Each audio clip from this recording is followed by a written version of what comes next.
Testing.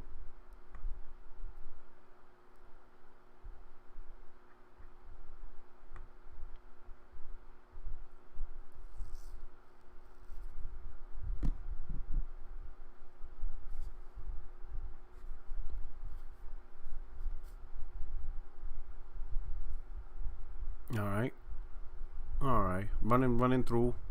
Stream is up.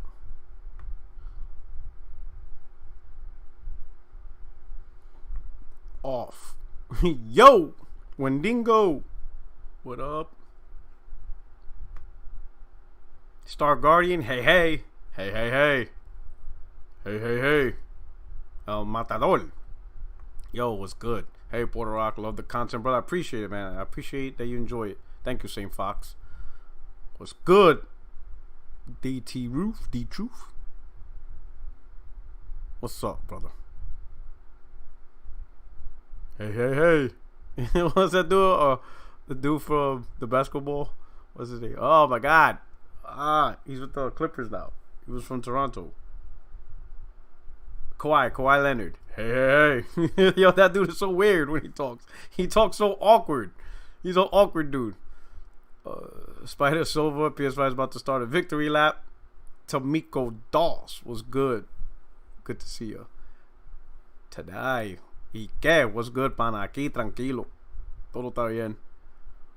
Oh, that Fat Albert. Oh, okay. That's old school now. Hey. He brought up the classic. Yo, true that. Oh, snap. Let's just chill and joke a little bit while the room fills up, and then we'll get into the topics. So how's everybody doing this weekend? It's Saturday. Great day. I woke up a little bit earlier than I normally do. Usually on Saturdays, I wake up maybe like around 9:30, unless I have something planned. The reason why I wake up usually around that time is because every day in the week I usually wake up at 5:30 Monday through Friday. PR, you support Real Madrid? I'm gonna tell you no, because I'm not really into soccer or football. International football. I never got into soccer. I didn't grow up. I grew up. Puerto Ricans, especially New York, we grew up mostly baseball. Being from New York, basketball, football. I fell in love with football just actually watching it on TV, because none of my family was into football, American football. Mostly baseball and boxing. So obviously I got my love for boxing through my family, love of baseball. Basketball because of the neighborhood. Heath Stevens, Semper Fi. What's going on, brother? But football was just because I saw it on TV and I just loved it. But soccer or international football is just not something. Never. I think the only time I would play is because of school gym. Never really got into it. But I do know it is a athletic, high endurance sports. It's crazy. Soccer players are athletics freaks. I think the average soccer player in a professional game does a half marathon. You know what that is? Like running up and down almost 10 miles, I think, analytically, scientifically, they said the average soccer player runs 10 miles per game. That's insane. 10 miles, in the field. That's crazy. Or a half marathon's like what? 13 miles? Well, close. I think it's 10 miles, but that's crazy. Sean Benjamin, who was good. Javon, the bots, they shook it. Sent the, notice, Javon, yesterday they were like, with the PlayStation, they up there, they were looking at Sony headquarters. Hey, dog, we ain't see no HDMI port. Where you at? Hashtag, where's the PlayStation? Sony's like, we're gonna come have a review of September 16th. And Xbox are like,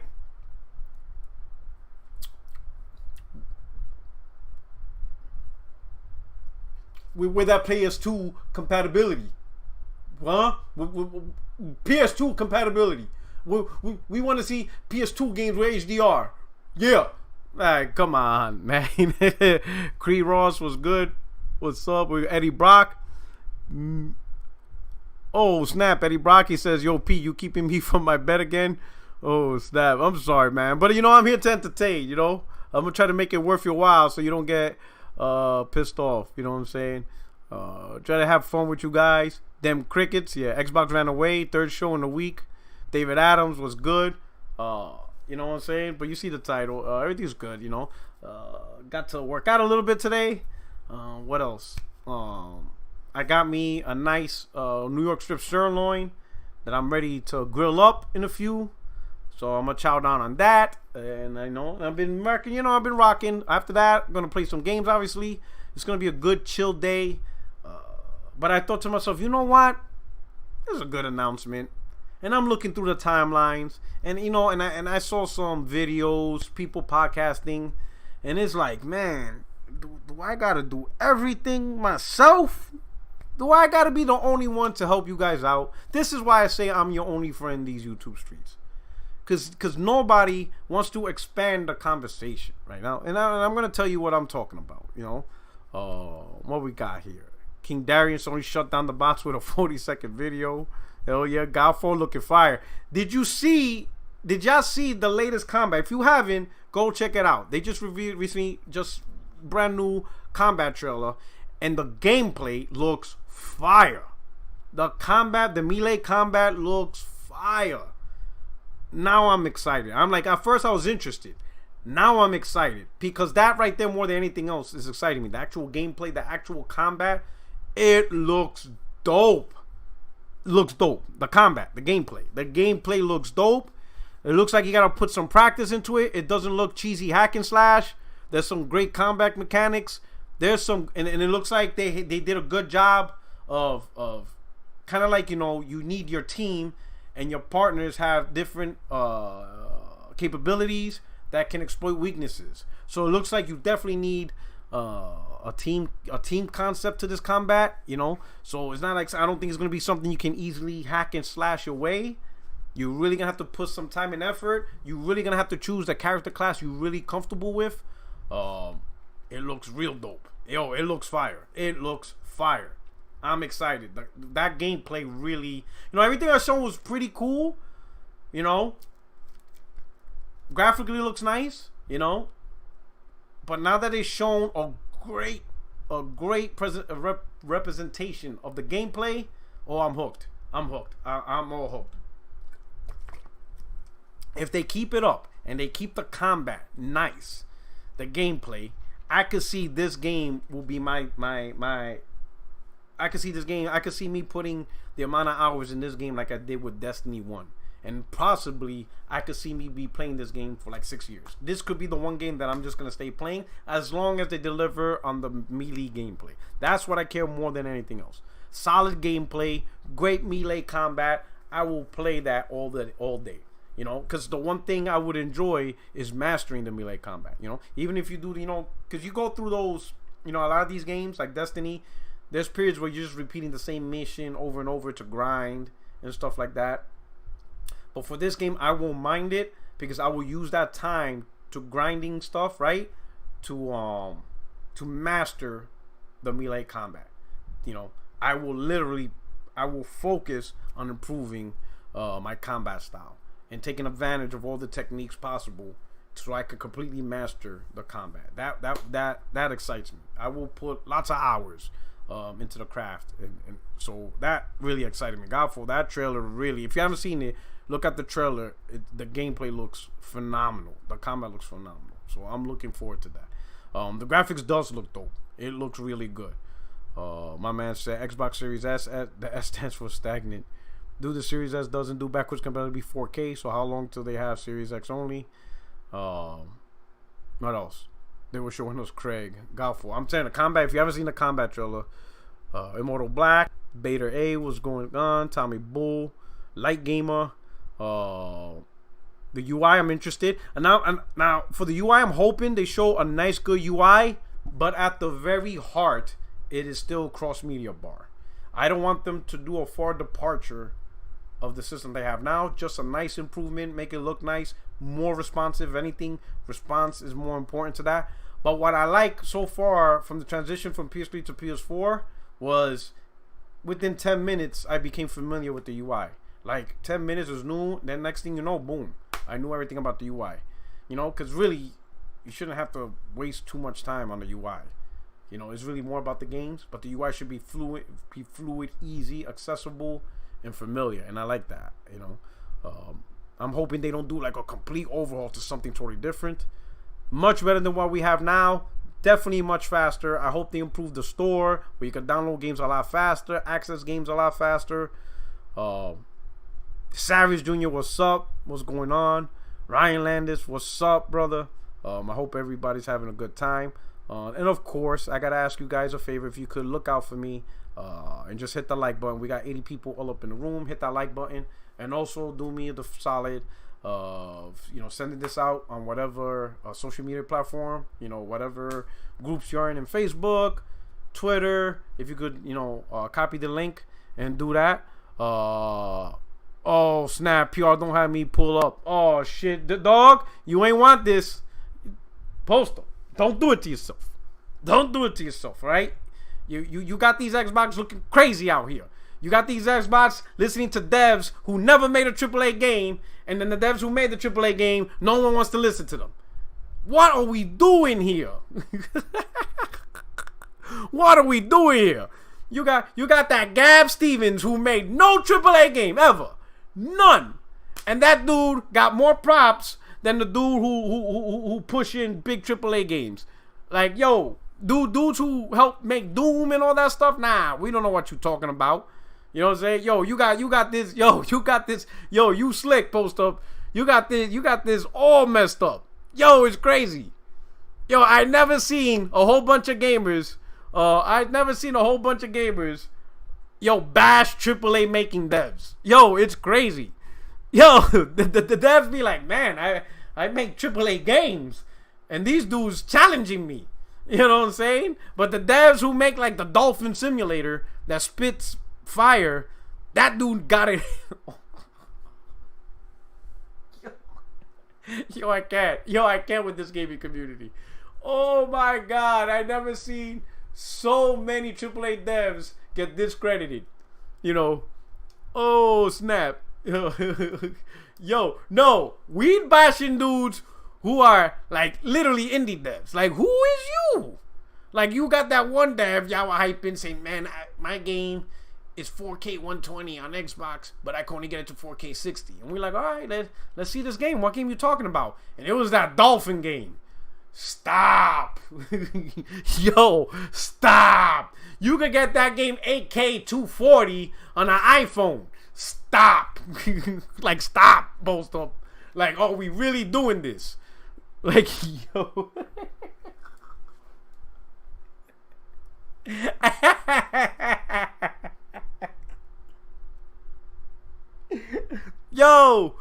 Yo, this dude trying to bring back Echo the Dolphin. Yo, Sega should sue that dude. Yo. Poster's like, yeah, what you doing? Let me see that 4K 120. Poster's like, what? Blocked. Poster blocked him. He's like, yo, I ain't got time for you. Yo. Oh man, yo, that dude, when I saw that game, yo, I was like, yo, this dude did it. Yo, this dude straight up did it. Yo. And my man Smooth, shout out to Smooth. Yo, he's going to war. My man like, oh, next generation PS5 can't play this games like PS4. It's a weak piece of shit. I'm like, what? He's trying to say because the PS5, all digital, don't got a disc drive. It's a weak console compared to the PS4 that has a disc drive. Yo, smooth. Smooth.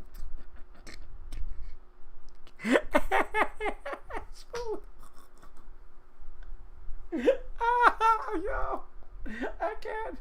Yo, oh my god, I gotta get all you dudes in one podcast. Yo, I'm about to cry right now. Listen, yo, I never, yo. And then, yo, my man went after that dude who got hired by Bloomberg. Yo, my man Smooth went hard after him. He's trying to get him fired.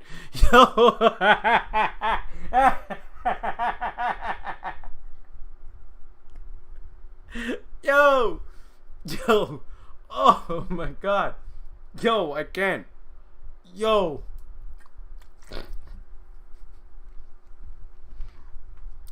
Yo, your career's at risk if you bash Xbox. Oh, snap. They about to cancel dudes. Yo, I'm loving it. I'm loving it. I think all of this craziness is a tribute to how long it took to get this information out, and the combination with COVID, being stuck in your house. Yo, all this stuff has got people wilding. Everybody's wilding out right now. Everybody's just wilding. Oh man. Yo, I'm gonna tell you what's funny. So ever since Sony announced this September 16th, you got dudes, and I remember, listen, and post up in the chat, he contributed to this. I have a good memory. My memory is like if I was like a comic book character, my superpower would be my memory. I'd just be like remember every little shit, like remember stuff, right? And it's funny, right? It's funny because I'm looking through the timeline, right? And I see these Xbox dudes, right? They out here capping, asking, why Sony ain't pushing out info on PlayStation, PS5 backwards compatibility in relation to PS3, PS2, and PS1 games, right?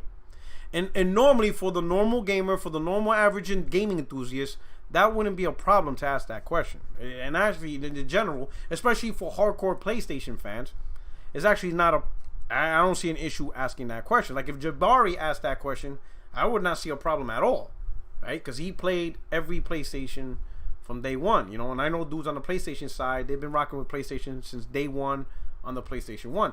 So I don't see the issue. In fact, that's a good question to have. But the question where I am seeing this from are dudes that I know that they said that they've been rocking with Xbox since the OG and they never bought a PlayStation. And ever since they rocked on Xbox, they never bought a PlayStation. That Xbox was the place for them and they never looked back. They dipped in Nintendo stuff here and there, but as far as PlayStation, they said, nah, the online is weak. I hate the controller. I hate these one and done games. Xbox Live's the shit. Halo's the shit. Blah, blah, blah. Xbox. We bleed green. Never bought a PS2. Never bought a PS3. They don't have a PS4. So why are you worried about backwards compatibility on the PS5 when you have no games from PlayStation for it? You have no PS2 games. You have no PS3 games. You don't even have PS4 games. Why are you all stressed out?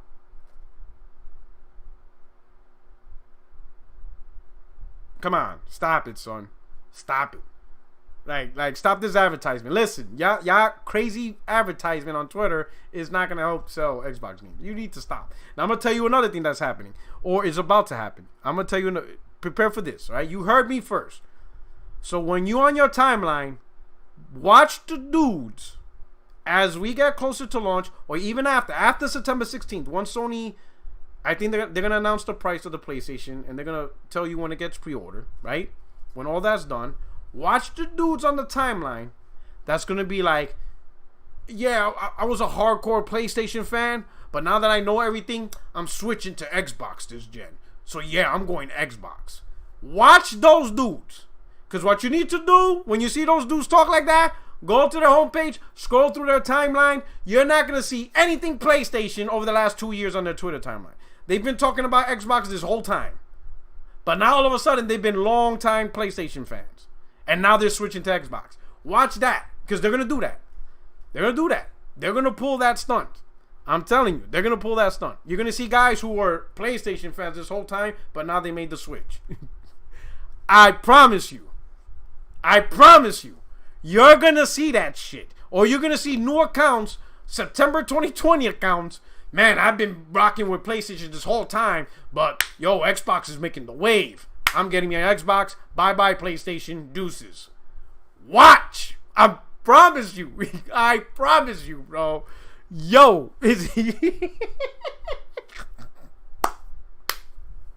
Watch. Watch, dog. Alright? And when you see it happen, retweet it and tag me and say, Puerto Rico was right. He warned us. He warned us of this BS. I'm telling you. Yo, J Hart, you got receipts from these years back, so your memory A1. Alright? Thank you for the super chat, my man J Hart, rocking out. CB3, what's up, P-Rock? What years do you think God of War 5, Ghost of Tsushima 2, Spider-Man 2, Jedi Fallen Order 2 will be released? So God of War is hard to determine what year because rumor has it Santa Monica is working on a new IP. So chances are they'll probably release that first, which means God of War's on the back half. So it's hard to determine with that. Ghost of Tsushima, you won't see that for a while. Because I don't think Sucker Punch is going to jump right into Ghost of Tsushima 2. I think they're jumping back into Infamous. It's a good solid title. And I think with the way, the architecture and all that, they could do some crazy stuff on it. So they might experiment on that. I would like to see more. Have you played First Light? The thing I like about Infamous First Light is the speed. The character, she's pretty much the Flash. She just runs around and all that stuff, right? Right? But the thing about speed of that level, it's hindered with how much they can, what's the word? When they showed the Spider-Man demo, right? I don't know if you ever saw the leaked demo of Spider-Man running on PS5 dev kit. You saw Spider-Man moving through the city faster. And the reason why is because the speed of the character could go they can only go as fast as the game can be rendered, right? The character can't go faster than the render of the world, right? You can't have the character run past and the buildings and everything else is not rendered yet. So you can only go as fast as the game can render everything, so it's part of the gameplay. With games being able to render super fast, much faster than ever before, the character could go blazing fast. So I'm actually hoping for an Infamous game with an emphasis on the power of speed, because that's going to be the closest to a Flash game we're ever going to get. We're not getting a Flash game because, apparently more people want to play as King Shark and Boomerang, Captain Boomerang, and, Gotham's rejects, Nightwing and Batgirl, than apparently a main DC Universe character. Apparently that's how Warner Brothers Games feels. So we're screwed, right? So I'm really hoping Sucker Punch brings back Infamous and they focus on the speed power. You could run real fast, go through buildings like warp, like just pretty much copy Flash's power and stuff like that. That's what I'm really hoping for because we ain't getting a Flash game. Spider-Man 2, well, with Miles Morales and them working on Ratchet and Clank, I could probably see Spider-Man 2, a true sequel, in 3 years. 3 years after Miles Morales. 2 to 3 years after Miles Morales. Maybe they might have something in the middle. But you're not going to see Miles Morales and then a year later Spider-Man 2. There's going to be at least a 2-year gap. At least a 2-year gap to that. Jedi Fallen Order 2. I mean, it was kind of successful. 7 million. I think it did great. But with EA, did they not make an announcement? Is it like in the works? I'm not even sure if they're even going to make that. But great questions. But let's see what happens. Let me go through the chat again. 130 viewers. Come on, hook me up with the likes, man. Hook it up. Give me some Habu. You know what Habu? Habu. Hook a brother up. Habu, man. I ain't got no Patreon. I ain't got no memberships. I'm too lazy to do all that stuff. But I give you the content free, straight to the living room. All I'm asking is you hit that like button and hook me up, right? Take care of the channel. That's it. That's all I ask. What else we got here? Joey Salas. Yo, Fetch was very funny to move around in Infamous First Light. Light was so main power was used for Delson Second Son. We will see the PS5 Wednesday. My man post up like them HDMI ports though. Yo, he wants to do to grab the PS5 and grab the HDMI 2.1 and be like this. It's gonna look like porn to post up. And the post up's gonna be like, and then the thing gets closer, and post up's gonna be like, my man's gonna bring out the lotion and the towel. He's gonna be like, and then once that thing connects, he's gonna be like, oh, my man post up's gonna explode when he sees those two pieces connect together. Right, post up? Tell me not. Tell me not. That shit's gonna look like Pornhub to you.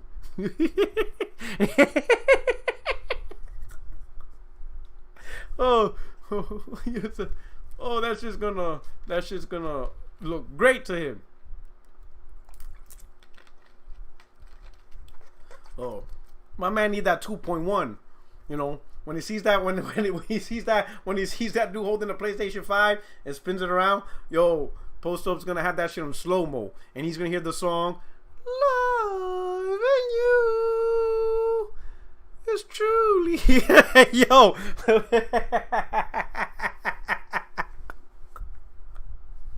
Yo, oh yeah, my man, man. Shout out to Post. Check out his channel, man. My man started to do live. He started doing his own thing.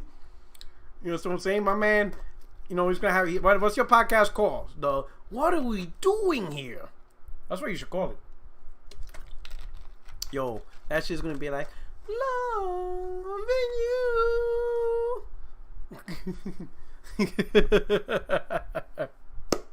Now shout out to Post, man. I love my brother, man. He's the only dude that I would do a 2-year bet. We have to wait 2 years, or at least 2 years from the launch of Miles Morales, to do this bet. Yo, it's crazy, man. Yo, shout out to Post. Shout out to the Broadband Bullies, man. Check out Z's channel, you know, if you haven't already. Yo, the dude has the funniest entertainment shows ever. Like, you just can't. It's straight entertainment. You know, my man Z, the Don King of this.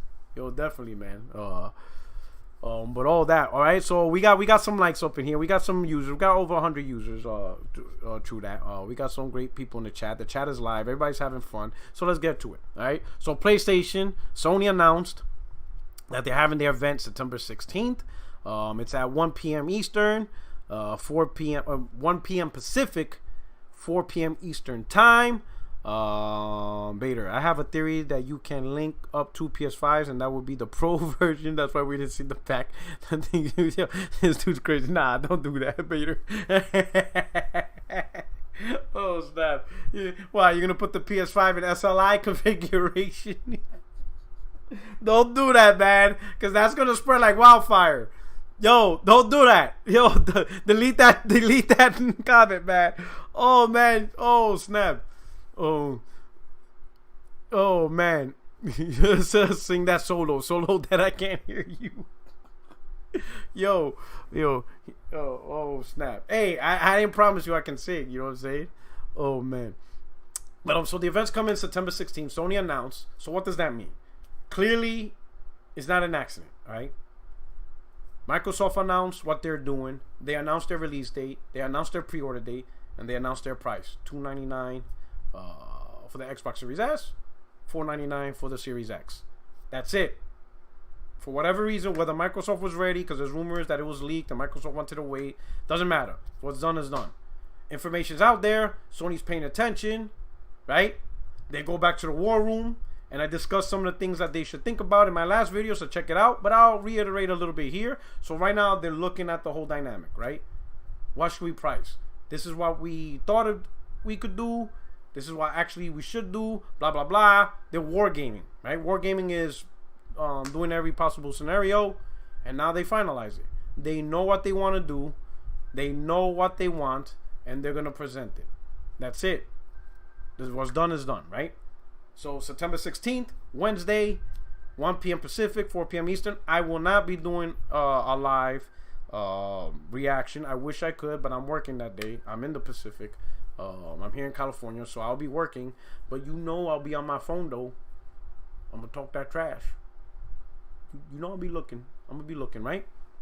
I'll be watching, but I'll probably do a post-reaction when I get home and all that stuff. So check me out on Wednesday as I go through it, right? So, event, they talked about they're going to show more games. It could be one of two things. They could already show more in-depth gameplay of the games they're already shown. It could be they show new games that they haven't announced yet, or it could be a combination of both, right? I think they're going to hit up on a little bit more in depth on the games they already show, and specifically single out which ones are launch day and which one will come out at a later date.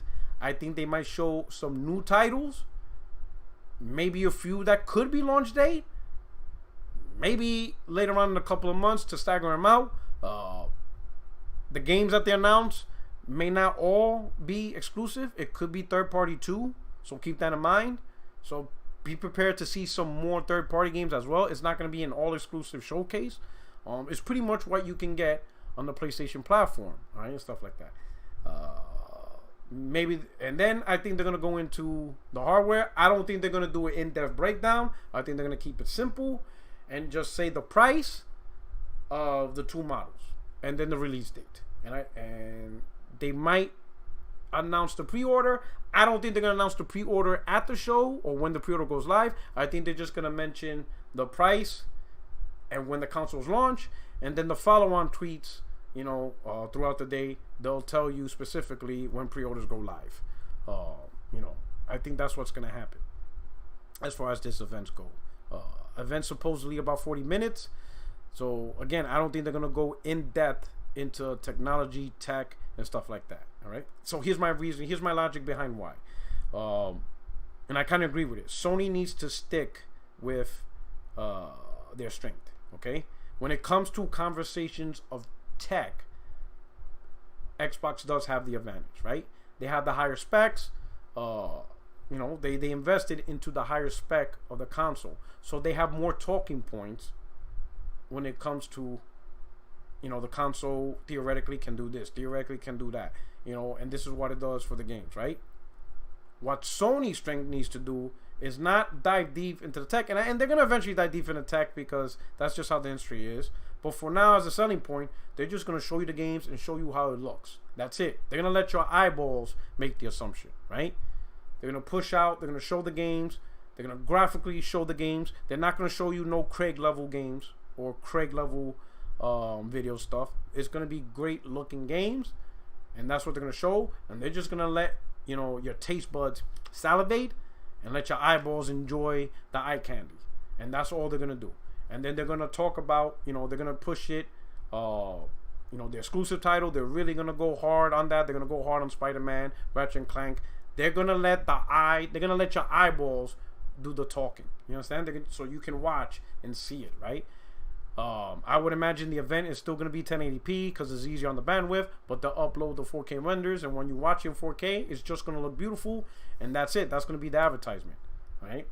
I think Sony knows the importance of launch titles, and I think Microsoft really dropped the ball not having a good representation of first-party titles at launch. You can already see they are relying on multiplats,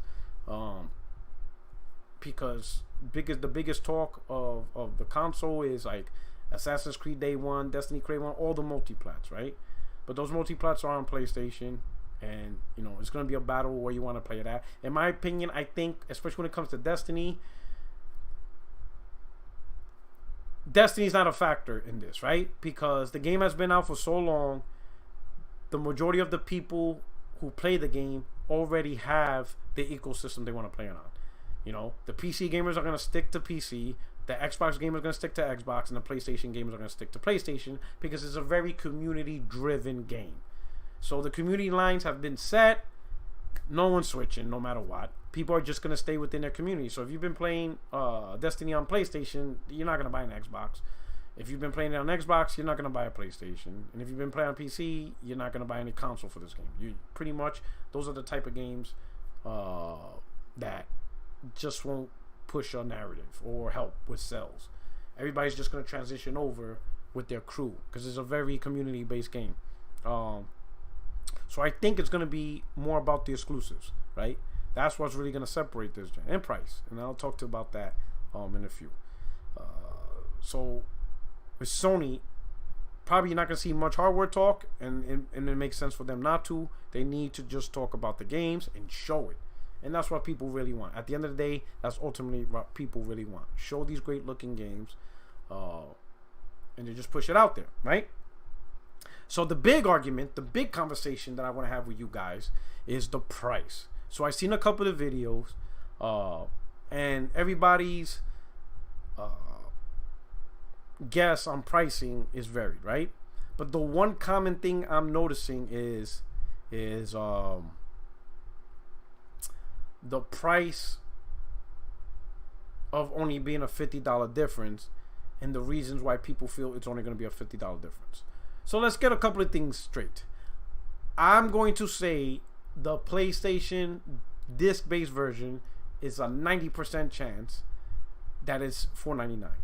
I don't see Sony releasing a console at $599. All right, and I'm gonna give you two reasons why. And I know everybody's saying, and my man Saint Fox says $599. I'm gonna tell you why the odds of that happening is extremely low. I'm gonna tell you why. Right? And it's the same reason why I changed my mind prior to Microsoft announcing the Xbox Series X and the S price. I used to think Xbox was gonna be $599, but then something happened where it changed my opinion to $500, to $499, and I'm gonna tell you why. Nvidia completely changed the dynamic of the gaming industry, right? And it's the truth. You have to accept it. Well, you don't have to accept it, but PC gaming and console gaming is really not that much different anymore. It's really not that much different anymore. PC gaming has been very console-like in many ways for a long time, right? Back in the early 2000s and the 90s, yes, PC gaming and console gaming was very unique. PC gaming was mostly Twitch shooters, first-person shooters, RTS and strategy games, and MMOs, right? Big blockbuster MMOs. Console gaming was like the adventure games, Japanese games, and the first-party games that each company made. And they barely ever crossed over. Wasn't that good. Like, for example, take a sports game, right? That was on console traditionally. You put it on PC, yeah, it was good, but most people didn't do couch co-op on a PC. Most of the couch gamers, because this was before online, was on consoles. So you enjoyed Tecmo Bowl, you enjoyed Madden, you enjoyed that stuff playing with your friends in your house. PC wasn't really like that. Twitch shooters, you didn't see a lot of first-person shooters. Yeah, you had GoldenEye during the N64 era, but for the most part, until Halo came out and the controllers were actually designed with dual analogs, you didn't see a lot of first-person shooters because the console wasn't that good. That was mostly all PC and stuff like that, right? Definitely didn't see strategy games because playing a strategy game or especially RTS on a controller was not a good experience either, so the game had to be thumbed down. So you had unique experiences on both platforms. But over time, you saw the third-party industry shift to just focusing on consoles to now focusing on every platform. So now PC got third-party games that were strictly on consoles to their platform day one. With the advent of Steam and stuff like that, you saw a more central location to put all your games, get all the updates, which made it more console-like. So the biggest factor for PC gaming, the biggest difference now was mostly the price. PC gaming was still very expensive to the average console gamer, right? But now that changed with Nvidia. You could get a 3070 for $499. And of course you need other stuff, the CPU, but you can build now maybe like an $1,100 PC and get great performance. Now of course you could say the console's only $499, right? But if you haven't seen it already, and I said this before, everybody's buying these 2.1 TVs because they don't have it. Everybody who bought a 4K TV 2 years ago doesn't have HDMI 2.1, right? So you need HDMI 2.1 to take advantage of what these consoles are capable of. You're seeing a lot of people now buying also the LG OLED TVs, the C9s and the CXs. Those are, I think the C9 you could get it for about $1,000. The CX you could get about for $1,500 if you stick to the 55-inch range. If you go bigger, 65, 77, a lot more expensive. So gamers, hardcore gamers who are buying these consoles are spending thousands of dollars to get what they want out of these consoles. So everybody is paying over a G for this. PC gamers and console gamers, day one console gamers, everybody is dropping dollars. You understand? So console gaming and PC gaming has bridged the gap so much closer. Raymond Rodriguez says the TV don't count. Yes, it does count because the TV most people have now cannot take advantage of your console. Sure, you could play on the TV you own, right? But if you're day one 120 frames, right? Maybe 4K, maybe 1440p or 4K dynamic, whatever. Let's say GT7, right? You get GT7 fan, but I'm gonna use just so you can understand, just so I could give you an understand. I don't know if you like GT7, but let's say you do. Let's say you love GT7, and Sony says, "Hey, this game is 4K 120," and you're like, "Oh shit, 4K 120," and you plug it into your TV, the 4K TV you bought 2 years ago. You're not playing that game at 4K 120. You need HDMI 2.1. Sure, you can still enjoy the game. So you kind of right. you can enjoy the game, but you're not gonna get the 4K 120 that Sony's saying the game can do. If you want to play the game at 4K 120, if they do it, I'm not saying that it is, but if you're hyped and you're amped and you want this game and you want that 4K 120, you gotta buy the TV. And I'm not talking from just talking. I'm that dude. Not about the GT7, because everybody knows I hate racing games. I have a TV here, right? I have a 4K TV, 75-inch, in my living room, right? It's a Sony Bravia. I could have easily played when I buy my PS5 and use that TV. It's 4K, HDR. I'll play at 60 frames. No issues, right? But it doesn't do FreeSync. You know, it doesn't have VRR, right? It doesn't have ALLM. Doesn't have any of that stuff, right? So what do? I buy a brand new console day one, but it's gimped because of the TV I'm connecting it to. It's a gimped console. I gimped it. I'm not allowing it to do what it has and the capability to do because I connected to a TV that won't allow it to really flourish and use all the capabilities that it can. So if I'm buying a console day one, I pretty much want all the capabilities that the console offers because that's what I'm paying for. So what do I have to do? I paid $1,000 for a goddamn HDMI port. Right? For HDMI 2.1 port, I paid $1,000. You see what I'm saying? So right now, I personally already jumped and dropped $1,000 into getting what I want with the PS5. You know? So it's kind of like the same thing. You want what you want with the PS5, you want the bells and whistles that the PS5 offers, then it's on you to do what you got to do to get it. Again, you were right. Hell, you don't even have to buy a 4K TV. You could just play it on your 1080p TV. But you gimped it. You're holding it back. You're not gonna get the Spider-Man with 4K ray tracing and all that stuff. You literally gimped your console. So what do you do? Not $1,000 for HDMI cord for a port. $1,000 for HDMI port. Fatal Charade said $1,000 for HDMI cord. No, for a port.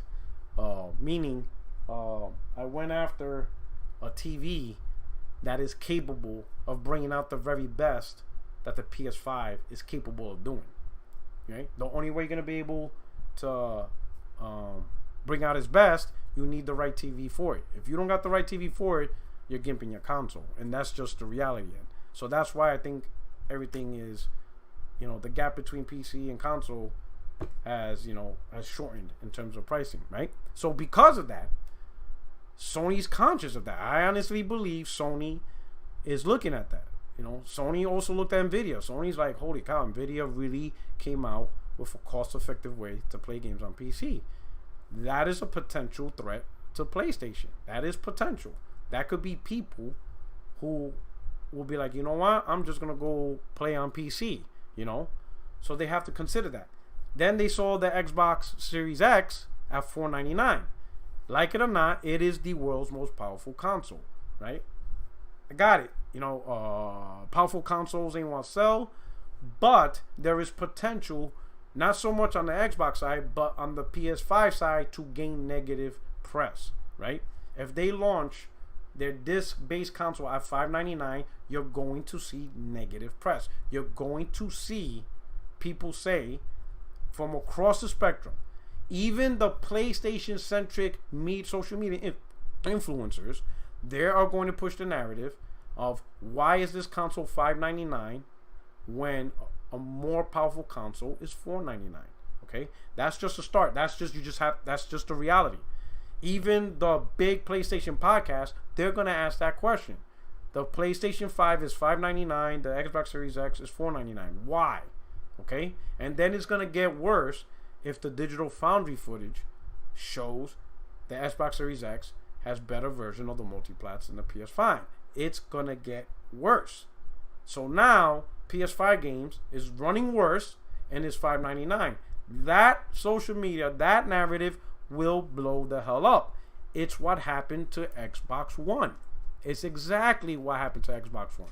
You had a console that performed worse, but you were expected to pay more. It would be the equivalent of going to a car dealership, right? And they have a Mercedes 5 Series and a Toyota Corolla, but the 5 Series is $30,000 and the Corolla is $50,000. And you're like,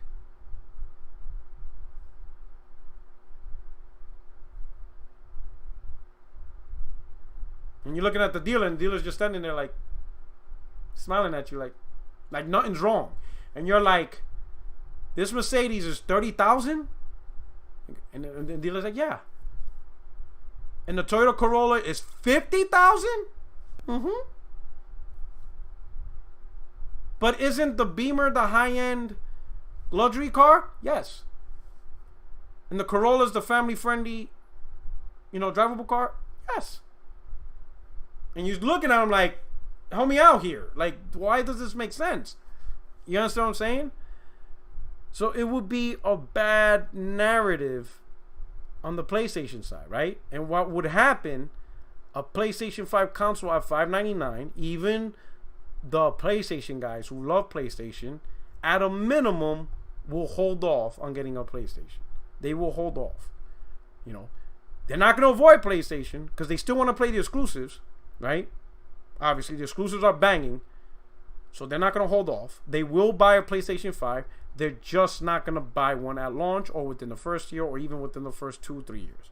They're going to wait till the console hits that either the $499 price point or $449 or even $399.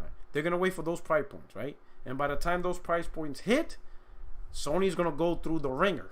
And what the ringer is month after month after month after month of low sales. November, December, then 2021 comes, January, February, March, April, May. You're not going to get the high volume of sales like the PS4.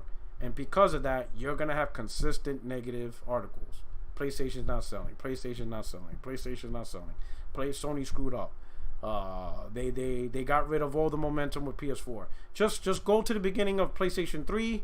You're going to see it. It's Sony knows. Sony knows this is going to happen. So I am confident the PlayStation 5 will not be $599. It's going to be $499. PlayStation disc, $499. Okay? That's going to be the highest they're going to go. They're going to take the PlayStation 5 and match it with the Xbox Series X. Done deal. I'm very confident that that's what they're going to do. It's going to be a $499 box versus a $499 box. The real conversation I think people have, and I will hit the super chat. Brandon Corbin, thank you. Thank you for supporting, and thank you for the super chat comment. He said, hey, I need advice on what TV to get the most out of next-gen games. I want my games to look good. So far, the number one TV that everybody's saying is the best is the LG OLED. Either the C9 or the CX. And I generally agree. It is, I think, the best TV out there. So why didn't I get it? Right? I didn't get it. I went with the Samsung Q80T, simply because it was a lot cheaper. I was able to get it for $400 less. I was also able. It was on sale for $400 less. I also was able to get it at the military PX. If you don't know, I'm in the military. I'm a Marine. So they had the TV at the military PX where I don't pay taxes. So I paid $1,000, no tax, and the shipment was free. So the combination of all that made it just a great steal, right? One of the advantages that LG, one of the things that's my concern, and this is just me, and I think it's because of my personal bad luck, I have a feeling that the thing that doesn't happen to most people will happen to me, which is screen burning. Okay? I think that's going to happen to me. So that's just my personal fear. So I'm just happy with what I got. But from what I hear, the LG CX is the very best. I think the next in line, besides the CX and the C9, is Samsung, the Q80 series. Pretty good. I heard there's some new TVs coming out in 2021. You can check those out. But for now, that's what I went with. All right. So I hope that helps. Let's see what else we got here. Let me scroll up. Just give me a second. Okay. What up, Saltiest Gaming? Thank you for rocking out. Everybody that's up in here. 120 frames, no lag. That's why I need to rename it. Okay. So, back to what I was saying. Not going to be $599. I'm very confident it's $499. The real question is the digital. That's, I think, the interesting question. Will the digital be $449, $50 cheaper, or $399, $100 cheaper? That's the real question. Most are saying $449 because they cannot see that console being $399, a whole $100 cheaper, simply because the disc drive was removed. They think that the price will just simply match on what they save by not having a disc drive, right? This is my opinion. I think that if Sony announces a $499 price point for the disc drive, the $399 disc edition will be $399, and I will explain why. Okay, number one. Well, I'm not gonna number one. Main reason, it's not so much about the cost savings of the disc drive. It's, in my opinion, that is the model Sony wants you to buy. Sony wants you to choose the discless version, right, over the one with the disc. And I will explain why. Has anyone been paying attention to some of the things Sony has done? Like, for example, try to go to Amazon, right? Pick a game and see if you can buy the digital version of a game on the Amazon store. Or go to Best Buy, see if they sell the digital version of a game in a card. Those things aren't there no more. The only thing you can get when in terms of cards is just PlayStation money. A $60 PSN card, a $20 PSN card. They don't have digital games that you can directly buy from Best Buy from a code. So when you think about it, there's only one way you can get a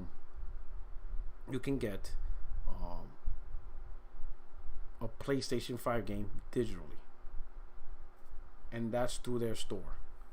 That's it. If you buy a PlayStation digital only console, I don't want to use the word screwed yourself,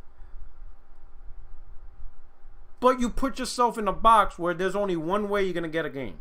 You're going to get it through them, or you don't get a game at all, right? You don't have access to Amazon. You don't have access to Best Buy. You can't use GameFly.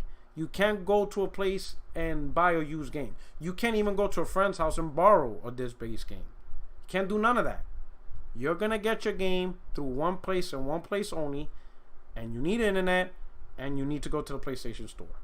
Whatever the price of the game, you could look at a game and it's $5.99 in the PlayStation Store, and you could go to Best Buy and that same game is $40.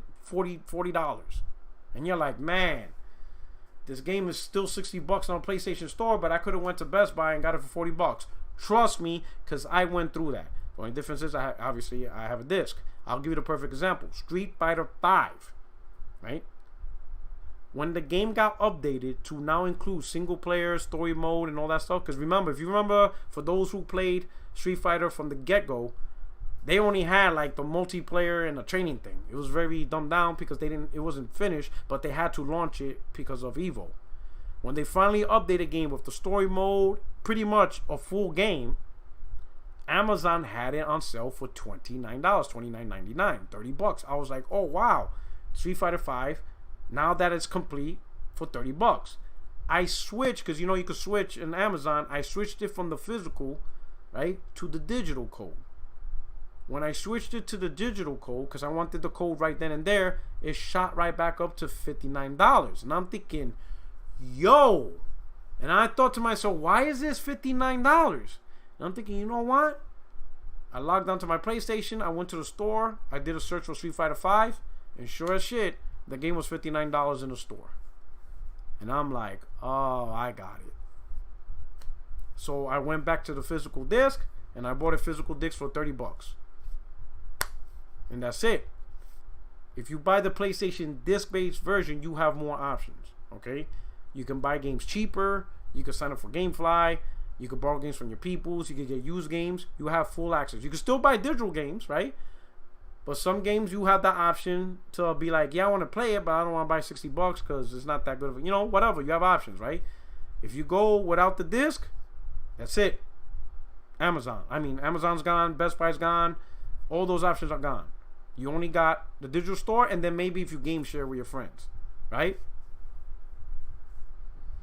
So what does that do for Sony? Number one, if they could get you on the old digital edition, they no longer have to, all those games that are being bought, the third-party stores, they don't get a cut.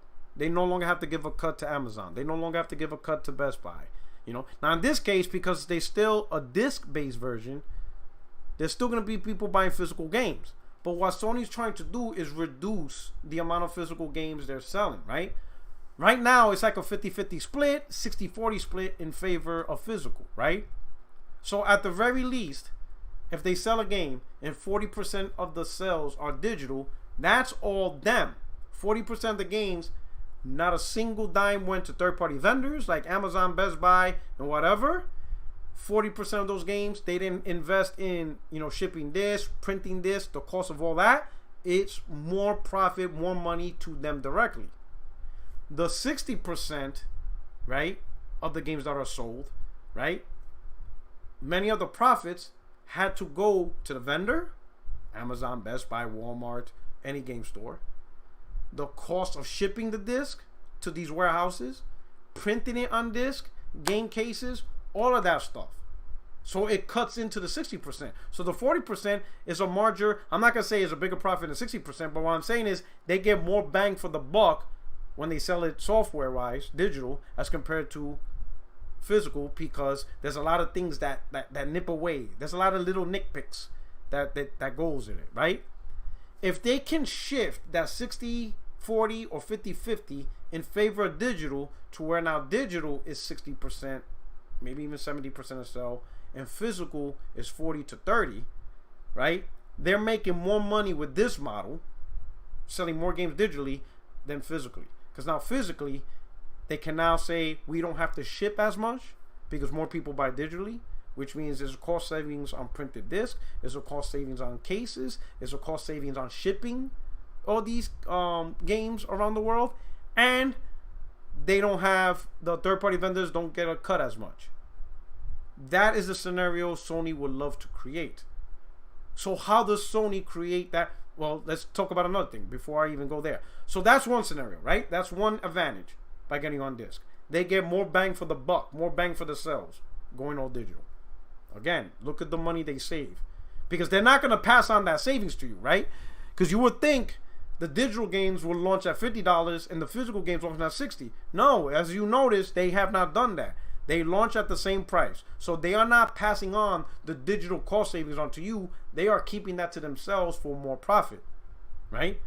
So if they could shift the balance for next gen to 60-40 in favor of digital, that 40% is a reduction on discs, printed media cases, and third-party cuts, right? So that's one scenario. That's one thing advantage. The next advantage, because there's less physical games being sold, that means there is a lower a lower used game market. The used game market won't be as big because there's not enough discs out there to fill the shelves. Not enough. That means more gamers will have less access to used games because they simply don't exist. Not enough physical games are being bought and sent back to the retailers for used trade-ins. There's not a lot. You know what I'm saying? So that also is a way to reduce the used game industry, right? So Sony, right? That's the second piece. And the third and final piece is sharing and giving away games. If you have more gamers buying digital games, there's no way for them to be like, hey, yo, bro, I bought this game here. Here you go. I'm going to send it to you. Keep it. Or I'll mail it to you. Hey, yo, who wants a free game? On Twitter. All right, cool. I'll mail it to you. That, remember when Sony said, hey, this is how we share our games, and people grabbed it? That's going away as more people buy digital, right? Other than the game share, plot, but not a lot of people do that on consoles. But as this gets reduced, and I'm pointing this out because I got to play this in VR soon, but as more physical games get sold less, you will see less used game stores, less content or less used games being on the shelf. You're going to see less trade-ins. You're going to see less games being borrowed and used. You're going to see less rentals. There's just not going to be enough on the market, right? All of that comes into the decision making. So if Sony really wants to help create that world, push that agenda, push that world where they're advantageous to where there's less used games, less rental, right? More money for them by selling digital games as compared to physical. They have, they don't have to print out physical games as much. If they really want to create that world and help advance that world, speed it up, then the number one way is help consumers, not help consumers, but make consumers look at the digital as a more attractive console than the physical. And the only way to do that is have a big $100 gap. $50 gap is nothing. It's really not even worth having a conversation. Hell, why even make the console then? Juan Samuels, what's going on? Didn't know you were a military Navy man. Myself, respect. What's going on, shipmate? Okay, yeah, I'm a Marine. What's going on, brother? Thank you for your service. Appreciate it. So think about that. If Sony obviously is gonna release a disc. They're not crazy. They're not gonna go. We're not releasing it. They know a lot of people buy disc, right? So obviously they're gonna make it. There's areas in the world they don't have a choice but to buy disc games, right? So Sony's not crazy. But if Sony really wants that Omar the Jesus Army here, what's going on, soldier? Hua, right? That's what you guys say. But if Sony really wants to create that environment where, man, we want these guys, we want our consumers to buy more digital, right? We want these guys to buy the all digital edition. They gotta make it enticing. A $50 difference, why even make it? Like, we got a $499 PlayStation and a $449 PlayStation. $440. Like, why are you wasting people's time for $50? Like, do something significant. $100 difference is significant. Okay? So, business strategy wise, a $399 digital edition makes sense because you see all the advantages. Right? So that's the ecosystem, trying to create and get people more to adopt digital and move away from physical because it's a monetary advantage for PlayStation and for Sony. The next best thing is the advertisement, right? And this is what people ain't talking about either, okay? Both consoles is the same exact console in terms of specs, performance, and what it does. It is no difference. It's not like the Xbox Series X and the Xbox Series S, where you have two different unique architectures that do two different things, right? They play the same games, but the performance levels are different. PlayStation 5 is not like that. One architecture. So they play the same games. So, in reality, Sony can market their product as play the next generation console at 4K, HDR, ray tracing, up to 120 frames, starting at $399. Keyword is starting at $399. And that's all they're gonna do. They're not gonna mention $499, even though the console, the PlayStation 5, this base version is $499. They're not gonna mention it. They're just gonna say 4K, 120 frames, ray tracing, starting at $399. So when you think of 4K, ray tracing, all this, $399 versus which Xbox product is the 4K product? Is the Series X. They can't say starting at $299. They can't say that because the $299 doesn't do 4K, doesn't do all that, right? So when people are comparing the two high-end systems, they're gonna think PlayStation 5, $399, Xbox Series X, $499. So it's a perceived $100 advantage in favor of PlayStation. You see what I'm saying? So you see the slick media marketing Sony's gonna do. I'm telling you, they do that. They're the slickest when it comes to marketing. They're very slick, and they're gonna do that. You're gonna see the commercial, PlayStation 4K, blah blah blah, starting at $399. They're gonna pull 4K. They're gonna put 120 frames, ray tracing, starting at $399, and boom. Right? Microsoft cannot. They got to be careful for their marketing, right? If they're marketing the Series S, they can't just put 4K 120. They're gonna have to be careful on their wording because they can't do that, right?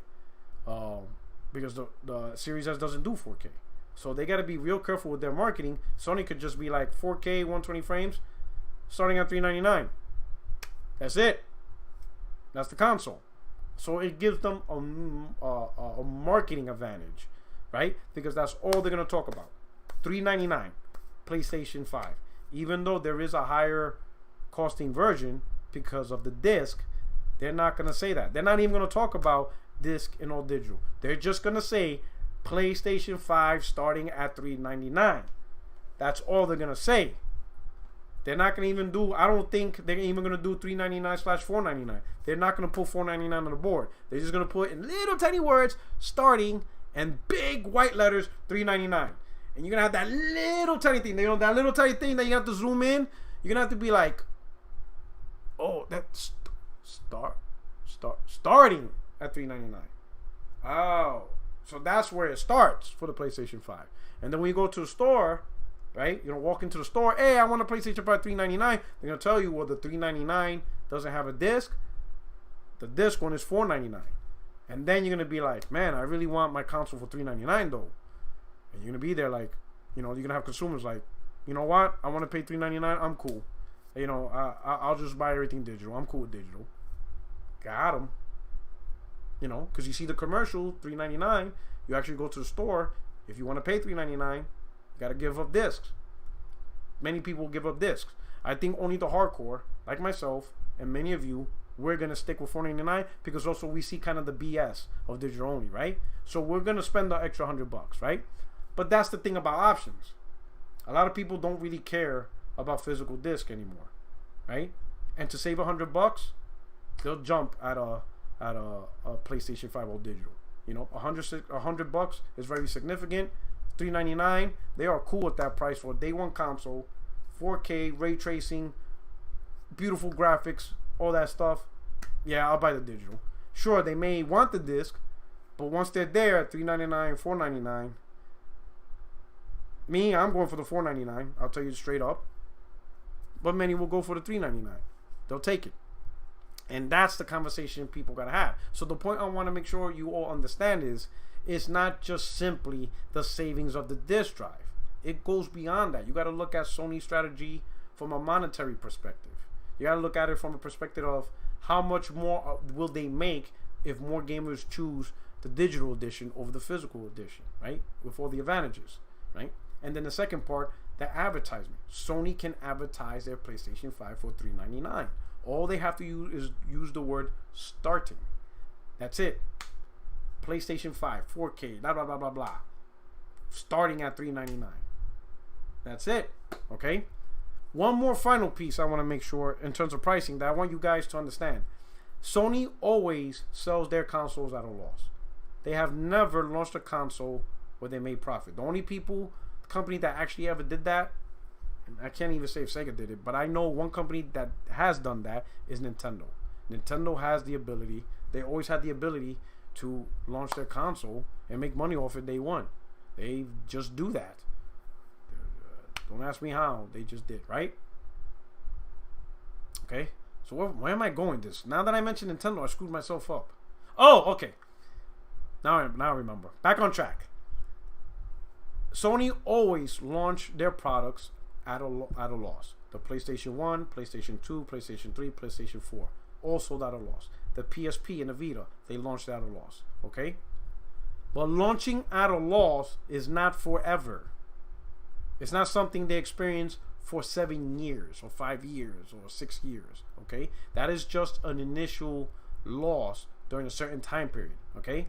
Over time, the goal for these manufactured consoles that Sony always tries to do, every company tries to do it, is get the company to manufacture it at a cheaper cost.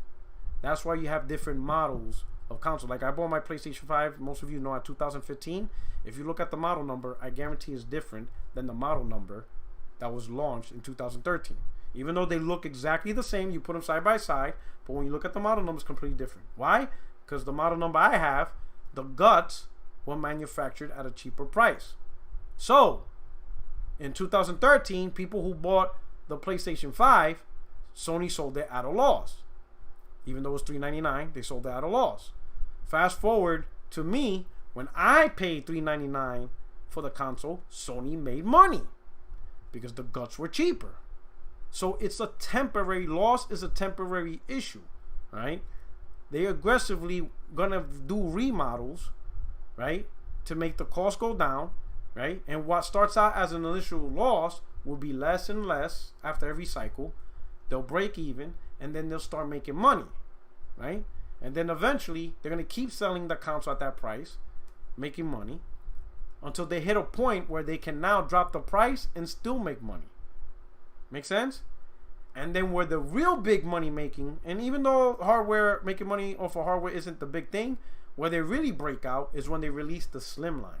So when they release the PlayStation 5 Slim, you best believe they will be making bank. There is no loss or issues on that, right? But not saying that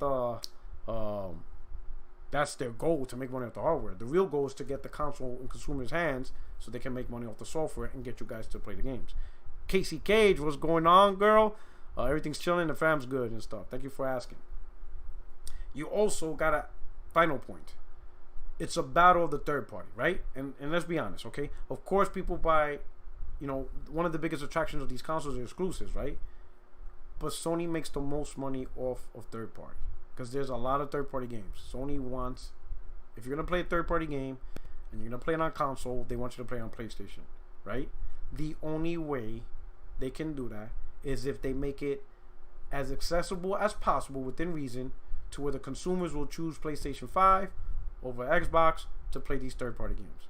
They want you to play third-party games. They have no issues, right? They want you to play these games. They make money. You buy Valhalla, you buy Cyberpunk, you know what I'm saying?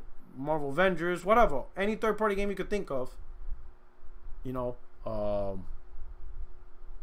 thing I messed up on? I didn't even do this. I was supposed to do this from the start.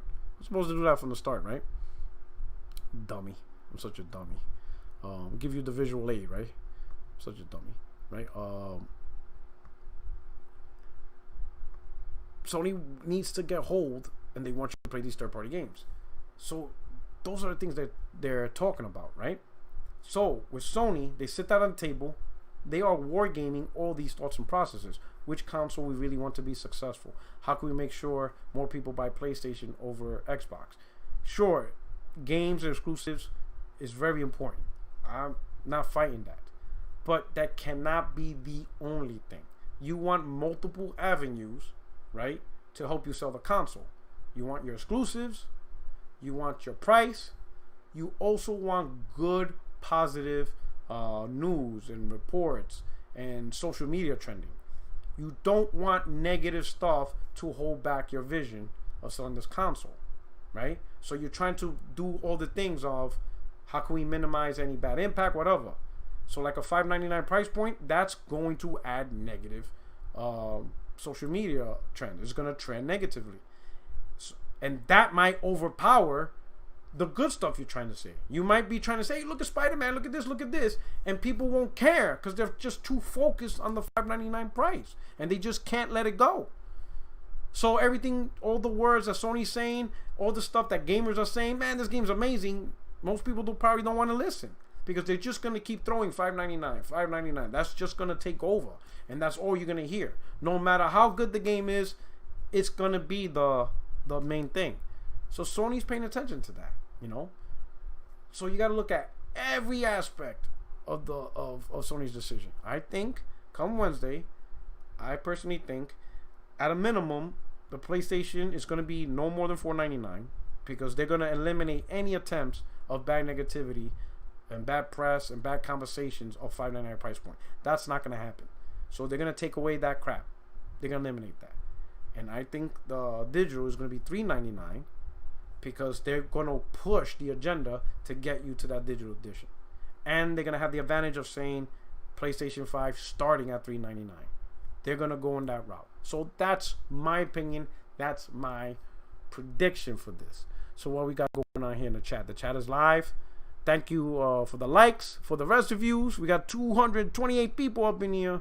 Can you hit that like button? Can you hook a brother up? Did I make sense? Or am I just stupid talking trash, damage controlling? Because PlayStation is going to release a $5.99 and $6.99 console. A lot of Xbox dudes, they're advocating $4.99, $5.99. And a lot of Xbox dudes, they're going that route. They're all saying that. Every one of them. That's, in my opinion, In my opinion, that's more of a hope than educated guess, because the same dudes, those are the same dudes that said, hey, you know, Xbox Series X is going to be $499. All right, cool. And you know it's the most powerful console in the world. Why would you assume the PlayStation 5 is $599 when it's weaker? Like, how? Like, I look at these Xbox dudes and I want them to explain to me. You hyped Xbox Series X at $499, knowing it is the most powerful console being released. But now you want to say the PS5 is $100 more expensive because... Oh, it's because of the hard drive. Okay. But you guys said that the hard drive is not that much more powerful or much more relevant. In fact, these same guys said it's only 2 seconds faster of loading. So even you guys don't think the SSD is that big of a deal. So again, why $599? You don't think the SSD is that big of a deal. It's not the world's most powerful console, but you already know, saying, oh, it's going to be $599. How did you come to that conclusion when there's, according to you guys, nothing expensive about it? I think it's more of a hope because they know $599 will really hurt PlayStation 5 sales. It's all about, when you think about it, it's really, for them, it's all about selling the Xbox, which I don't understand.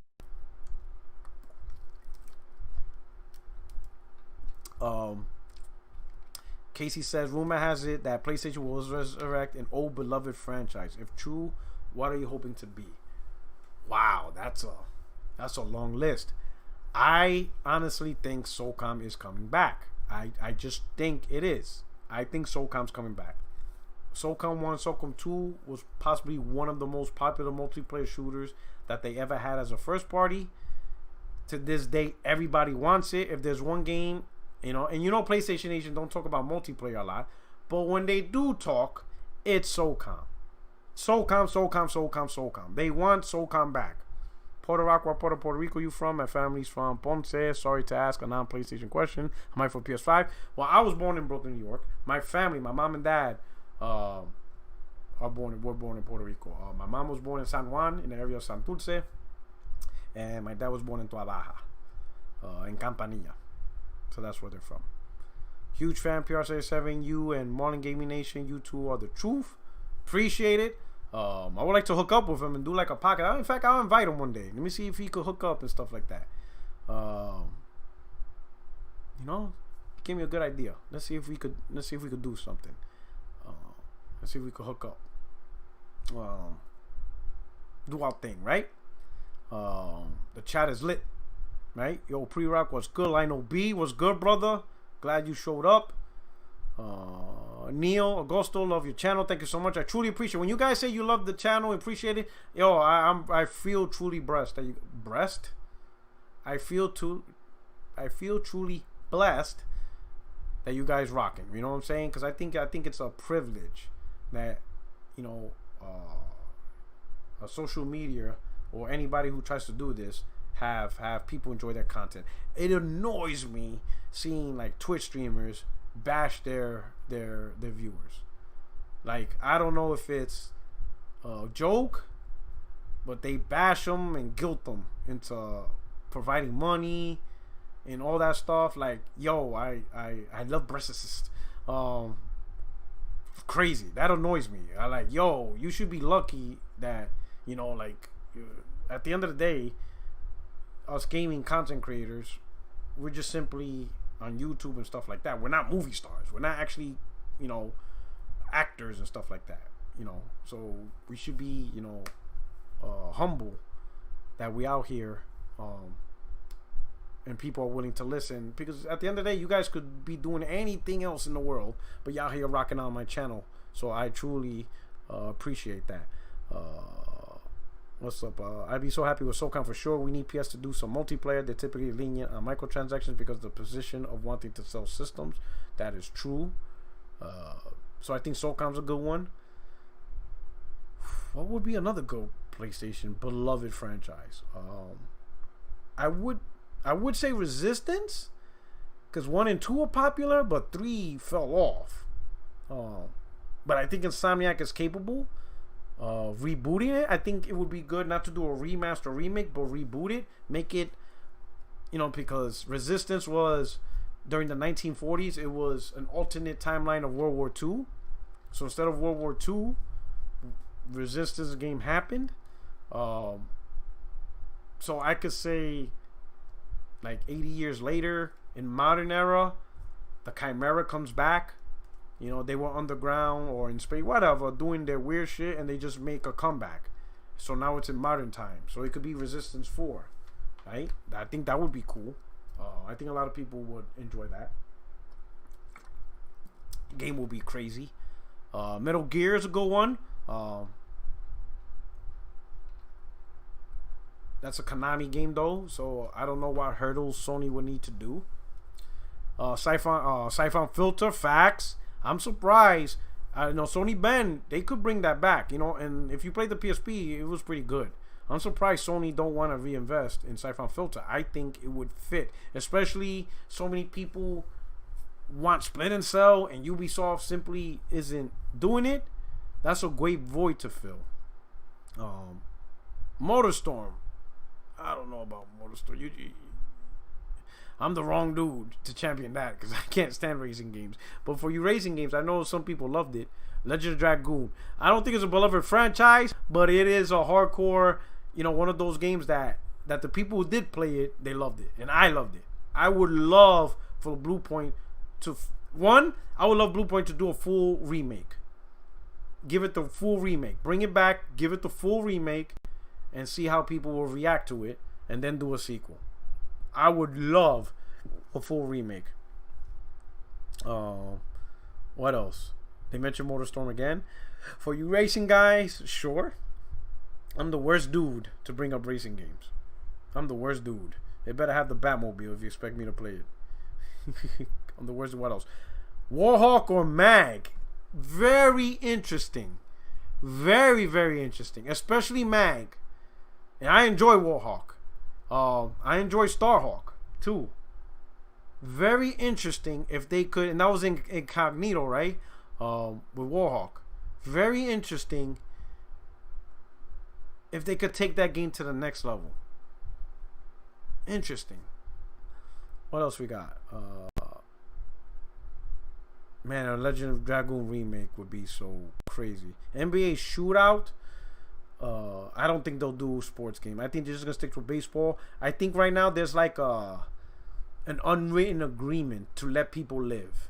EA is gonna let basketball live, let 2K do their thing as long as nobody messes with their football. Sony will do the baseball thing, and now that MLB and Sony made an agreement to put it multi-plat, so everybody's happy in their box. Everybody just stay in your box. All right, Sony, you do the baseball thing. We'll do the Madden football thing. 2K, you got basketball. Everybody good. We all eat like that. Because we do annual rehashes anyway. I mean, hell, look at our Madden game. We still got 2019 banners for Madden 2021. And we don't give no Fs. They still gonna buy it. Yeah, they'll complain to do pictures, but they'll still play our game. So we all good? This whole competition, nah, we not doing that. You good, 2K? Hey, 2K, we good. Sony, you good? Hey, we good. You leave baseball alone, we do our thing. Alright, we good. We eating. We all gonna eat. And the gamers, you're just gonna have to deal with it. And that's just the life we live in. It just sucks. I hate it, man. I gotta admit, when it came to sports, the gens of the past was so much better.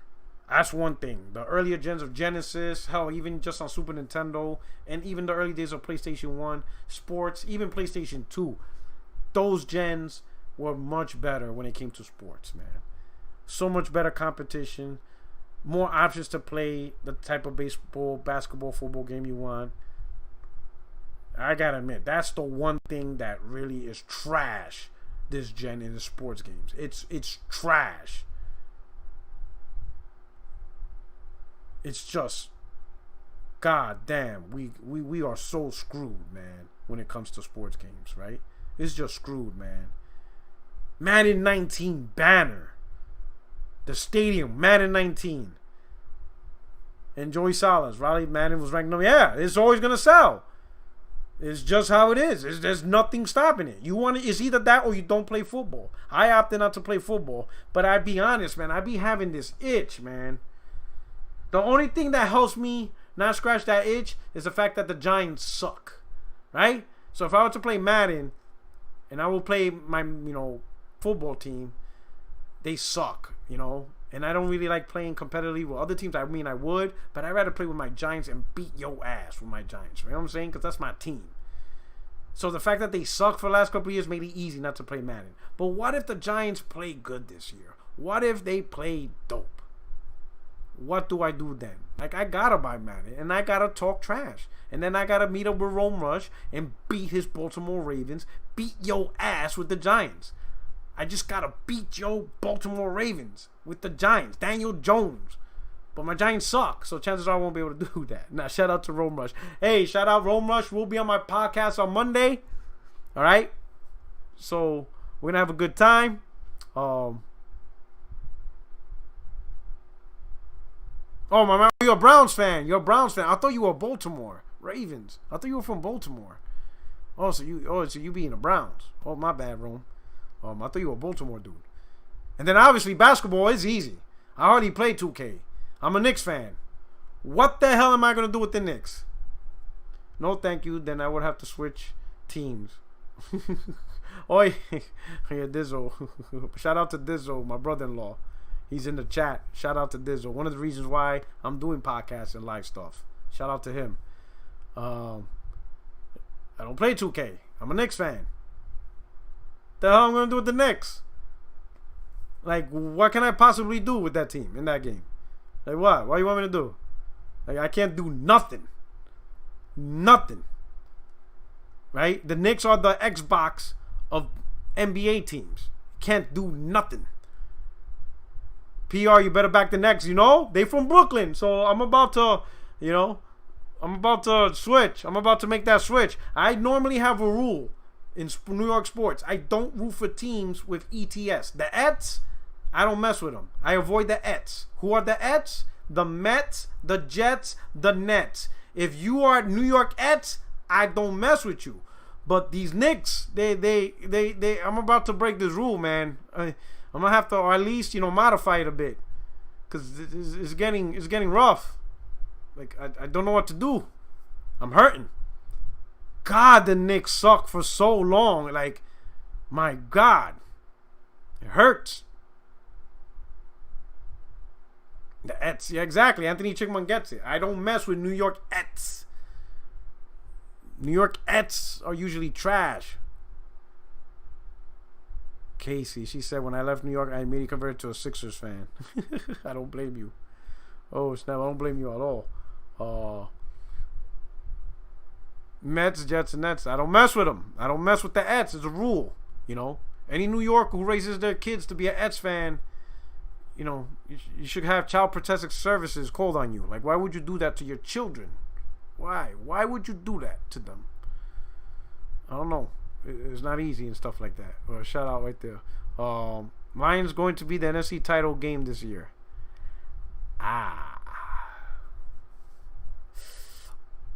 My man, Durand, I wish you the best. I really do. The Knicks made my dad stop watching basketball. I don't blame him, man. Like, it's hard. It kills me. I want to throw up watching this trash. Even in a league where it's offense than defense. Like, it's the easiest to score than it's ever been. And these guys still suck. Like, my God. Like, it's like the only way the Knicks can do good is they got to make a special rule where Knicks, you ain't got to dribble. Just run the ball and just hold it like that. And let's see if you can do something. I have to give him a handicap advantage or something. Like, don't you with the Knicks? Yeah, you don't have to dribble. You guys are good. Just hold the ball. Just get the ball in the hoop. All right? Just get the ball in the hoop. Okay?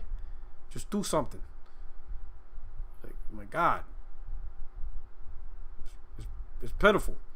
It's crazy out there, right? But that's made me stop whatever. So,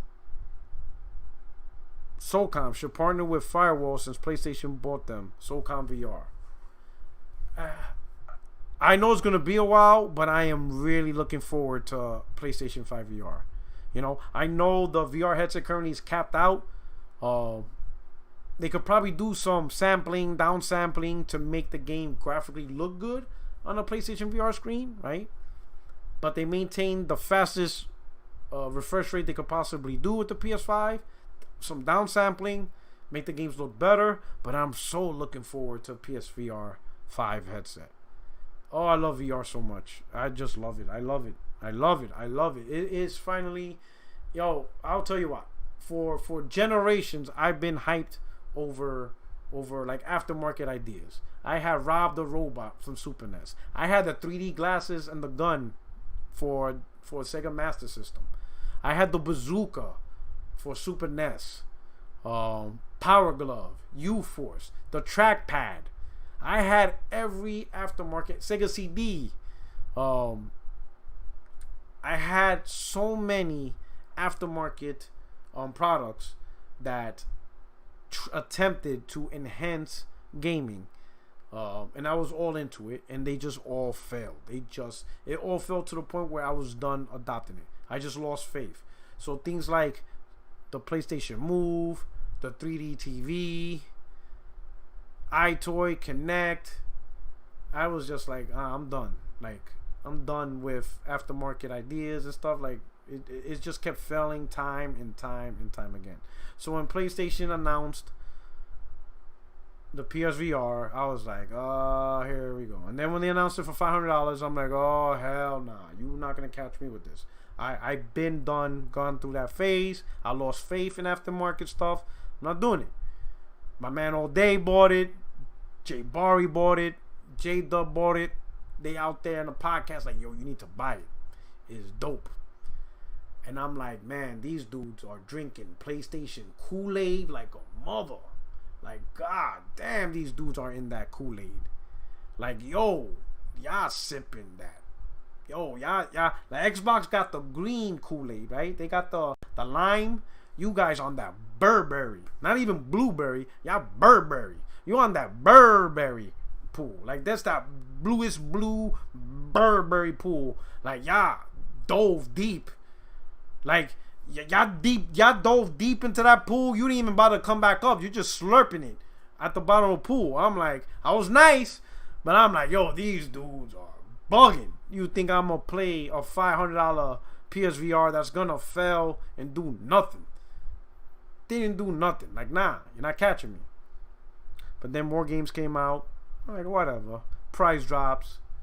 And then one game just changed everything for me. Blood and Truth. When I saw Blood and Truth, I was like,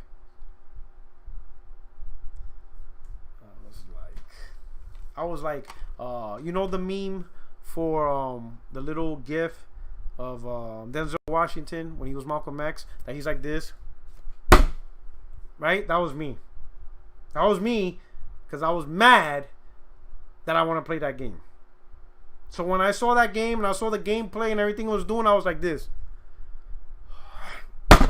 God damn it, man. Now I gotta buy this shit. Because if I want to play the game, I'm gonna buy it. That's what it is. I've always been that way. If there's a game, even if it's the only game I play on it, if it's the absolute only way to play it, I'm gonna get it. And I'm like, these motherfuckers. I'm like, fuck, I gotta play that game. I gotta play that game. So I said, fuck it. I'm like Malcolm X. I'm like this. And I saw it, and I was happy seeing it, but I knew what I had to do to get it. I'm like, I gotta get this bullshit ass aftermarket that's gonna fail anyway. God damn it. And I'm like, fuck it. I did it. It was like a Black Friday, $250, Moss and Astrobot. I bought that. I said, screw it. I bought it. I'm going to go all in. I bought Gold Game. I'm watching opera. I don't watch no goddamn opera, but I saw some opera that day. It was weird. If you haven't done it, if you have VR, download it. It's called Inception. I thought it was the game. I'm like, but it wasn't the game. It was just a whole bunch of demos and stuff, but one of them was an opera. And I sat down in the audience in opera, and I'm like, okay. And I actually saw the whole thing. I actually saw the whole opera event. It was pretty cool, but I think it gave you a glimpse of what you could do at a sports event, a concert, and it's a pretty cool concert. It's a pretty cool concept. Imagine like a Beyonce or Jennifer Lopez concert, and Sony presents it in VR, so you don't have to actually be at the event because it's in Las Vegas and I'm not there in New York, right? And I'll be put on the headset, pay for the concert, and I just sit there and I'm like, holy shit, I'm watching J-Lo. ass. Ooh, I'll be like zooming in. Ooh. And my wife be like, what you doing? Nothing. She's like, what you doing? You liking the show? Oh, I'm loving it. Like McDonald's. Ba-da-ba-ba-ba. I'll be that. Yeah, I would do that. I will watch all the concerts. Beyonce, hell, Lady Gaga. Lady Gaga got a fatty, if you didn't know. Lady Gaga. You haven't seen Lady Gaga?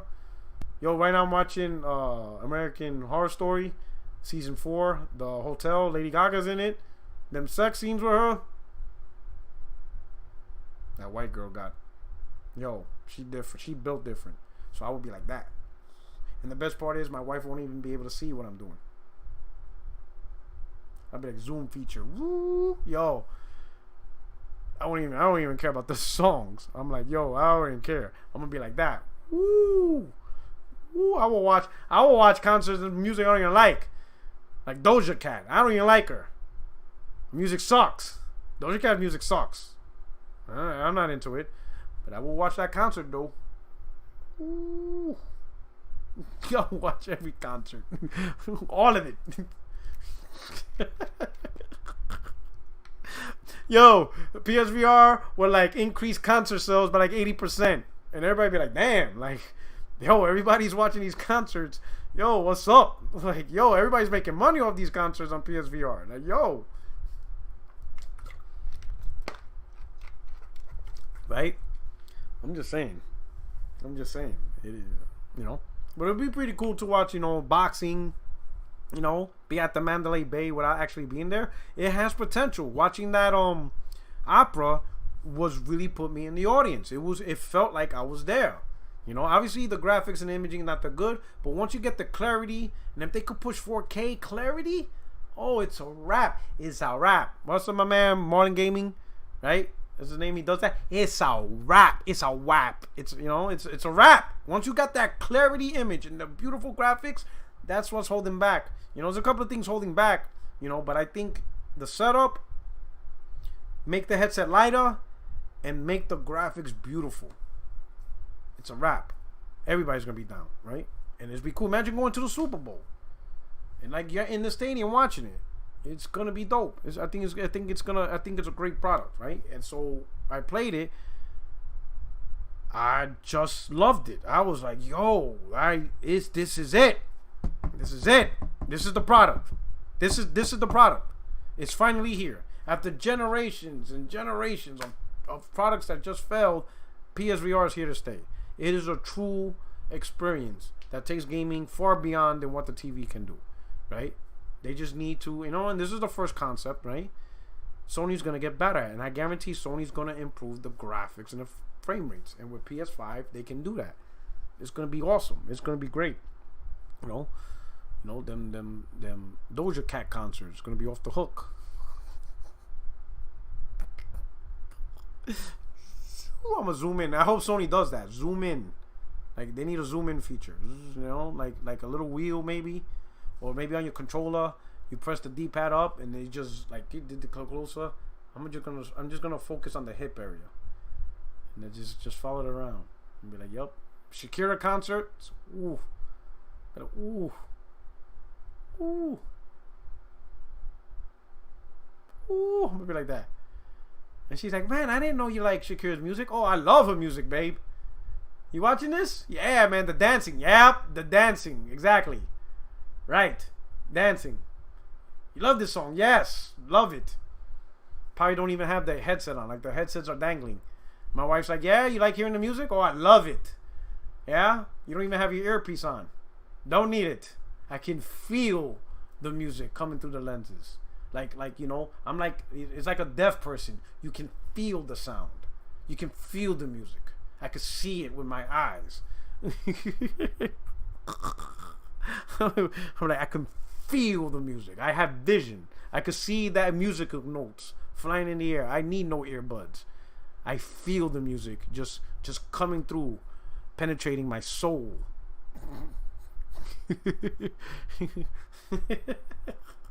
That would be me. You know what I'm saying? It's going to be, oh, I'm going to be like, hell yeah. Hell yeah. It's just crazy, right? Yo, but it's gonna be cool though. It's gonna be good, right? We're gonna feel the music with DualSense and stuff like that. But that's that's what it is. So I'm looking forward to that. 159 likes. Wow, 159 likes, almost with the same concurrent view. But anyway, so any more questions? What you guys got? Anything else? Do you want me to talk about? Tune into my podcast come Monday. Obviously 5:30 p.m. Pacific, 8:30 p.m. Eastern. We're gonna have the cast. Rome Rush is gonna be down with us as a special guest. Hell yeah. And we can definitely gonna talk about this event right before Wednesday, and we're gonna have a good time. PlayStation Nation, we up here, we getting ready, we're gonna enjoy this, we're gonna have a great time. What's wrong with that $299 Xbox? All right, so personally, I don't think there's anything wrong with it. I understand its intention, and I'll say this for any company, all right? It's just the overall concern of game development. You have two distinctively unique consoles, and everybody, or at least on the Xbox side, they keep saying it's no different than PC, and I don't agree with that. I think the advantages of console is developers focusing on one hardware, because it's going to be the same hardware for the next 4, 5, 6, 7 years unless they release a mid-gen refresh. But it's one hardware the first-party developers get to focus on. Multi-plat developers, it is what it is. I know they have to cater to multiple architectures, so I don't hold them to the standards as first-party developers, because for me, third-party developers is a game-by-game basis. You make a good game or you make a bad game. If you make a bad game, it's bad. I don't deal with it, and I wait for the next game you make, right? But the thing with third-party developers, none of them is selling me a device that I have to pay into. The first-party developers are. They're selling me a device. So if you're selling me a device, right, the first-party company, and you got first-party developers, then my expectation is those people who work for you, they are focusing on that one device, that one architecture, and they're doing their absolute best to get the most and maximize their efforts so they could create the best games, the best experience. When the first party company right out the gate create two different architectures, that's a concern. And then they tell their first party developers, you got to make the games on PC day one as well. So now you got Xbox Series S and Xbox Series X, two different architectures, like, in performance and whatever. Then you got the PC, and it's like, damn, what the hell, man? And then you got, the cloud servers for Game Pass, for xCloud, and you got all these architectures and all these services, and where's the focus at? Well, the focus is on everything. Well, if you focus on everything, then you're really not focusing on anything as a first party.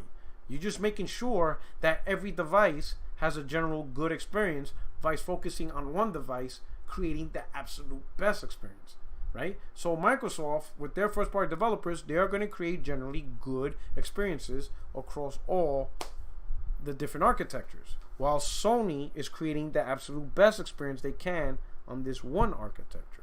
And I prefer that. I prefer one architecture for the consoles, because I think that's one of the advantages of a console manufacturer.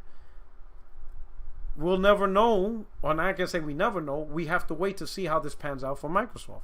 We already passed the first fight, right? The first argument was last gen consoles holding back next gen consoles, right? And the Xbox community was like, no, Microsoft said Xbox One won't hold back, it scales. That was damage control. And I knew for a fact that was BS. Because every generation I've been in, that's the first thing developers talked about, is they cut out the old gen so they could focus on the new gen and push gaming forward. And they're not tied to the old hardware. They move forward. So I knew that's always been trash from the get-go. I knew Xbox One was going to hold back these games. I knew it. You cannot fool me on this one, right? And as far as cross-gen titles, right, for the next gen, just like PS4, right, we had cross-gen titles from 360 PS3 to PS4 to Xbox One. All we really played was 360 games that were just rezzed up better versions. That's all we really played in the beginning, right? They did not build these games from the ground up at the PlayStation 4 and Xbox One. They were held back by the 360 PS3. They're better looking, better playing, but they were still 360 games. We just play better version ports, right? So you're not going to tell me Xbox One. I knew it, and I knew it for years. And then finally, after the Halo Infinite disaster, people finally admitted, even Mike McCaffrey, he admitted he was wrong. He felt in the Kool-Aid. Microsoft needs to cut Xbox One. That's a dead issue. And that's easy, because I knew that was going to happen. But now, some developers mentioned Xbox Series X potentially holding back the potential of what next generation games can be because of the bandwidth and memory limitation. In my opinion, that's going to be a third-party issue and a Microsoft first-party issue, right? But it's not going to be a PlayStation first-party issue. Sony created one hardware, one architecture, and they're going to take advantage of it. And that's it, Third party, if the game's good, the game's good. If a third party game doesn't match the first party production of PlayStation, if PlayStation ends up making some of the best games out there like they did this year, because some of the best games out there are PlayStation first party. God of War, Horizon Zero Dawn, The Last of Us 2 outclasses any third party game or most third party games out there. But the third party games are still enjoyable, right? And that's fine. I don't expect third-party games. I don't expect, if I do expect a company to make a third-party game that matches Sony or surpasses Sony, I expect Rockstar, maybe CD Projekt Red. A few companies have the capability of doing that. My man got the Craig emoji. Oh, shit. That shit's crazy. That shit's funny.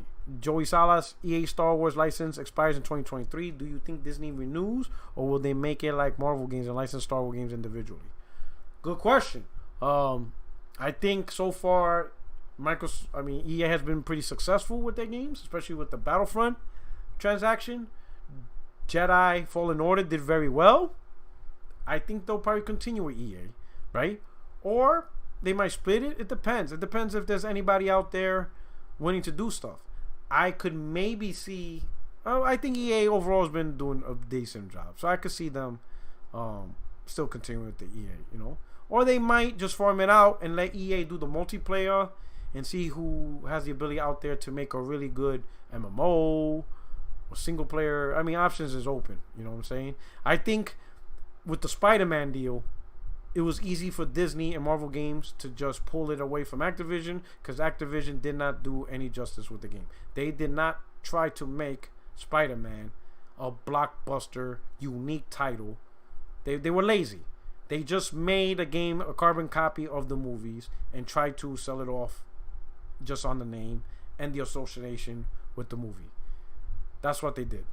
And I think Disney had bigger vision, and Sony sold them on a great vision, and they love it. And as you can see, it is the most highly sold, the most highest selling superhero game of all time, and that cannot be denied.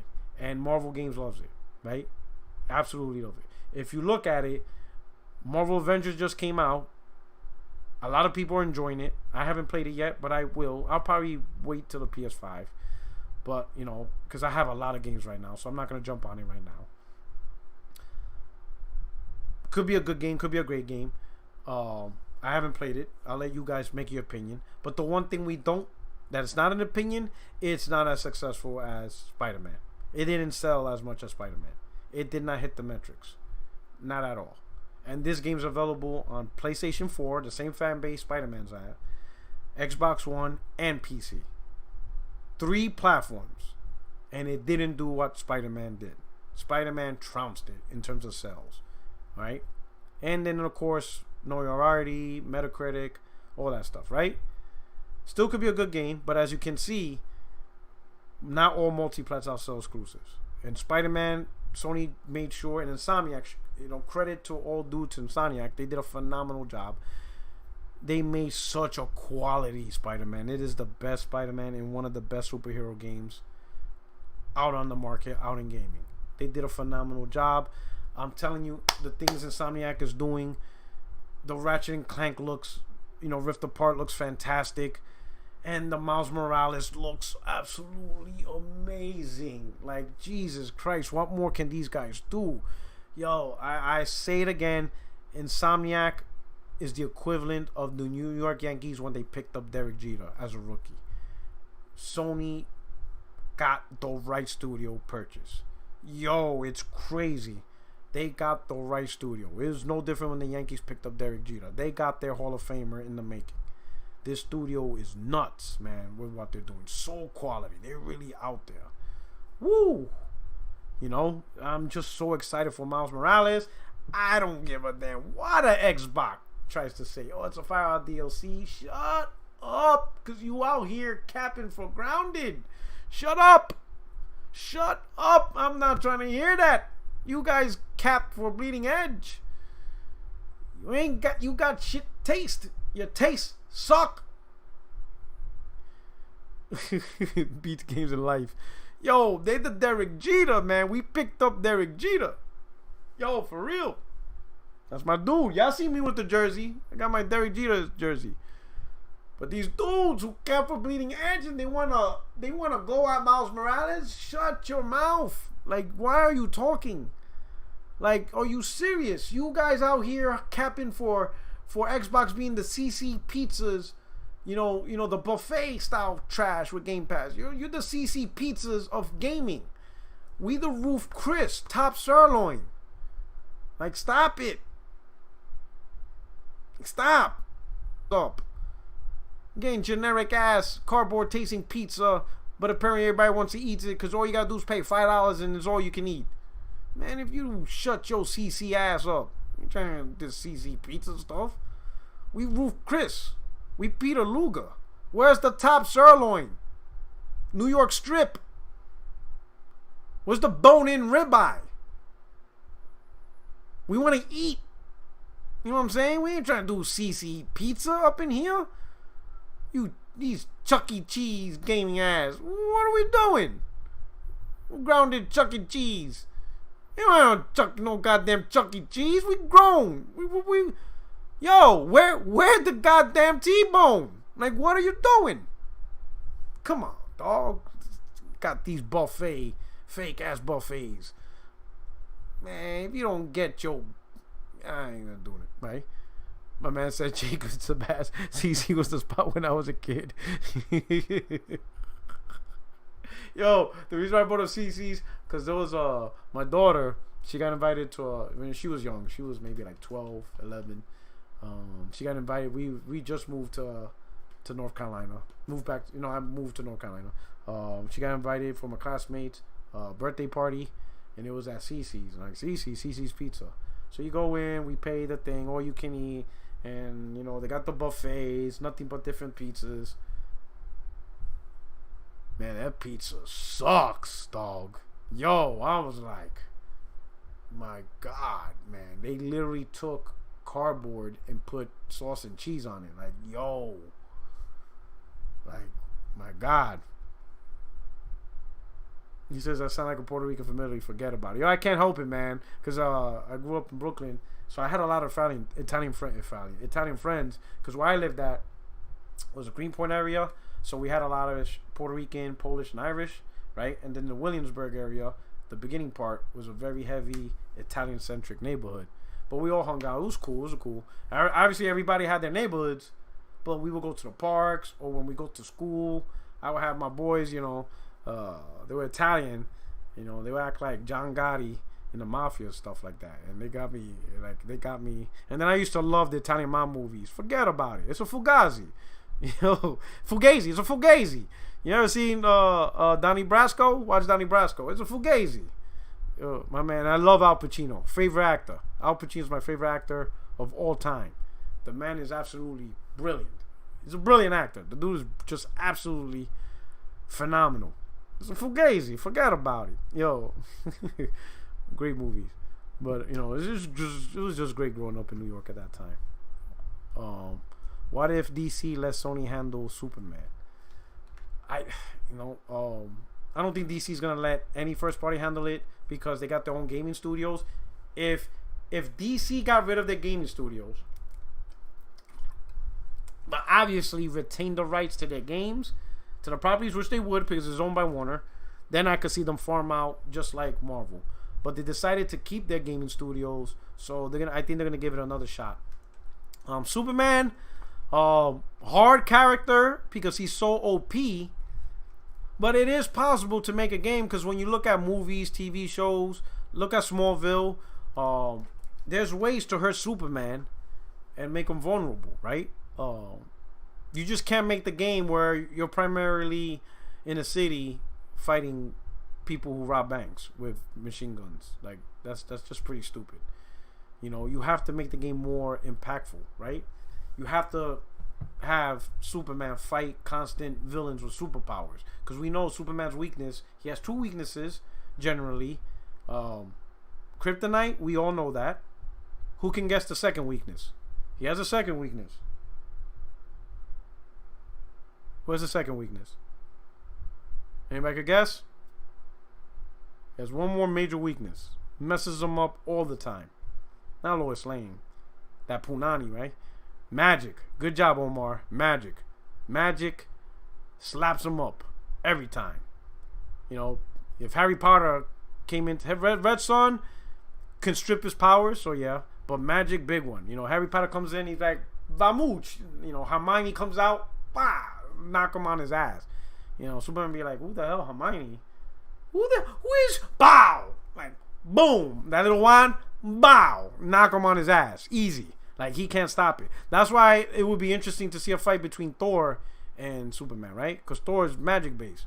You know what I'm saying? So, Bamooch, bow. Bow. You know what I'm saying? So, if you build your game around that, you know, what I would love if I were to do a Superman game, Smallville. Copy Smallville. Start small, make it open world, Metropolis, Smallville, and just have them grow into Superman.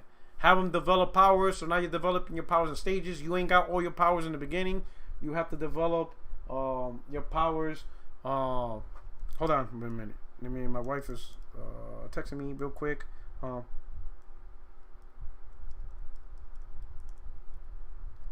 Okay. You understand what I'm saying? I think that would be cool. If they did like Smallville and you start from the beginning, going through his high school ages, he's starting to come into age. He can't fly. He doesn't have x-ray vision. He is just slowly learning this stuff. And because of the kryptonite, all this weird stuff, other people have powers. If you've seen the show Smallville, you know what I'm talking about. And little by little, he's developing who he is. He's facing enemies. They're a lot stronger than him because he doesn't feel like realize who he is. It's just a whole bunch of did you hear about Smallville actor joining a cult? Oh, yeah, she did. What's her name? The girl with the blonde hair. She did join a cult, and she was like getting girls into sex slaves and all that shit. Yo, that's Chloe. Yo, Chloe, that chick is crazy. Who would have thought, right? But you see what I'm saying? So you see the development of Superman. Can't fly. You learn to run faster. You know, you learn X-ray vision. But all this while you're developing, he's going through and seeing all these enemies and stuff like that. You know, it's kind of like the game Bully or whatever. You know what I'm saying? I think that will work. And then eventually become Superman, right? And then that's how the game ends. And then you do the sequel. And P-Rock, are you talking Mass Effect? Hell nah. You know, hell nah. We're leaving that alone, right? Then the sequel will be Metropolis, where you're Superman, but now you're facing all these superpowered people. It's just superpower stuff. Things that hurt you. Kryptonite. And you just, you know, I think it could work, right? And stuff like that. So, you know, but what I would really like for DC to do, instead of making a game where you play as King Shark and Captain Boomerang and Harley Quinn,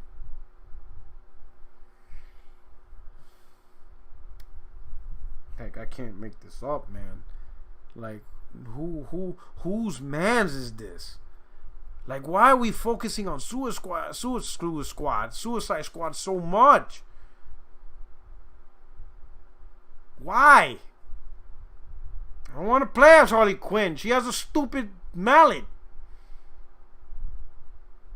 And King Shark is just a shark that wears pants. Like, really, what's so special? That's the stupidest character everywhere. He's literally a dude who's a shark.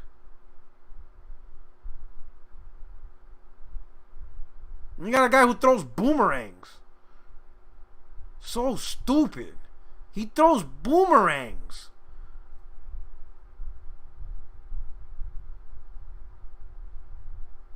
Craig says King Shark got shoes on.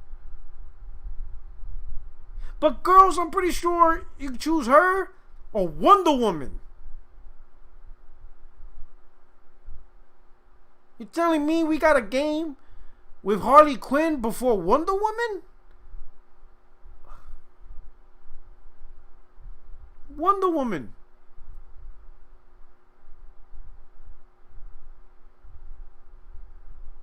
This shit y'all just depressed me right now.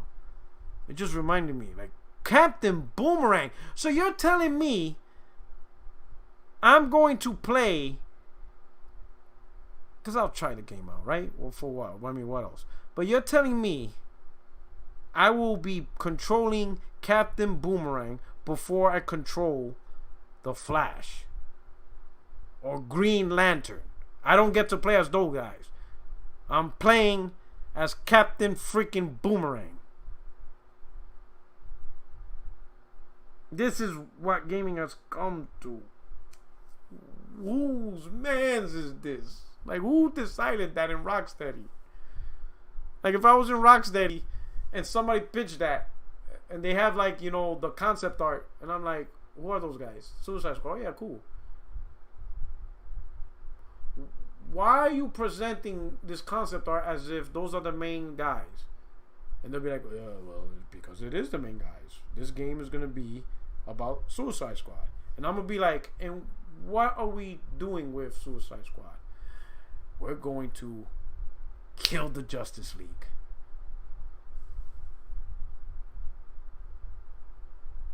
Harley Quinn, Deadshot, King Shark, Captain Boomerang is going to kill Batman, Green Lantern, Superman, Wonder Woman, and the Flash. This is what you're preaching to me. Yes. What do you think? I would be like,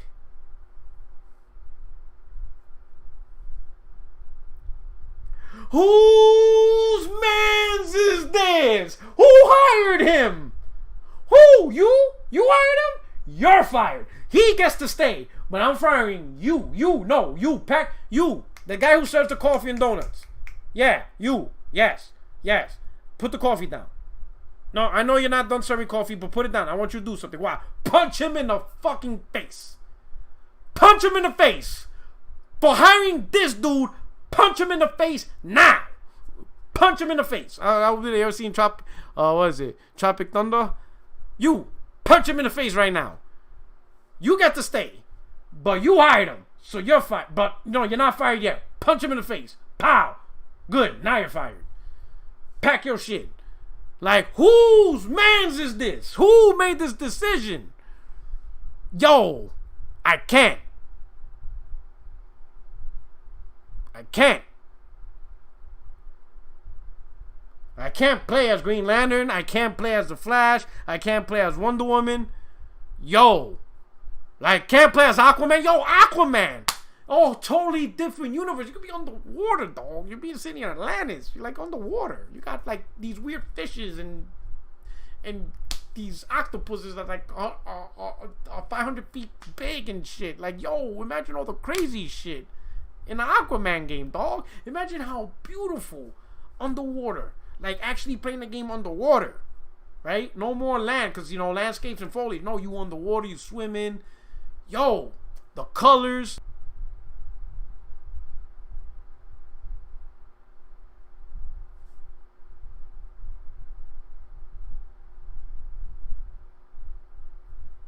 I don't know what to do, bro. I don't know what to say, man. Whose man's is this? That's what will be in that meeting. Whose man's is this? Why are you alive? Why is he making games? Why we have this dude here? Why? What are we doing in DC? You know, DC is just a mess anyway, man. It is what it is. It is what it is. What more can a dude say? What more can a dude say, right? What more can I say to y'all? I can't say anything. But what I will say is this. Let's be excited. September 16th. Could see more games. PlayStation 5 pricing. When it's going to launch. Shout out to Post Up. He went in salivating to see the back of the console so he could drool over that HDMI 2.1 port. You know what I'm saying?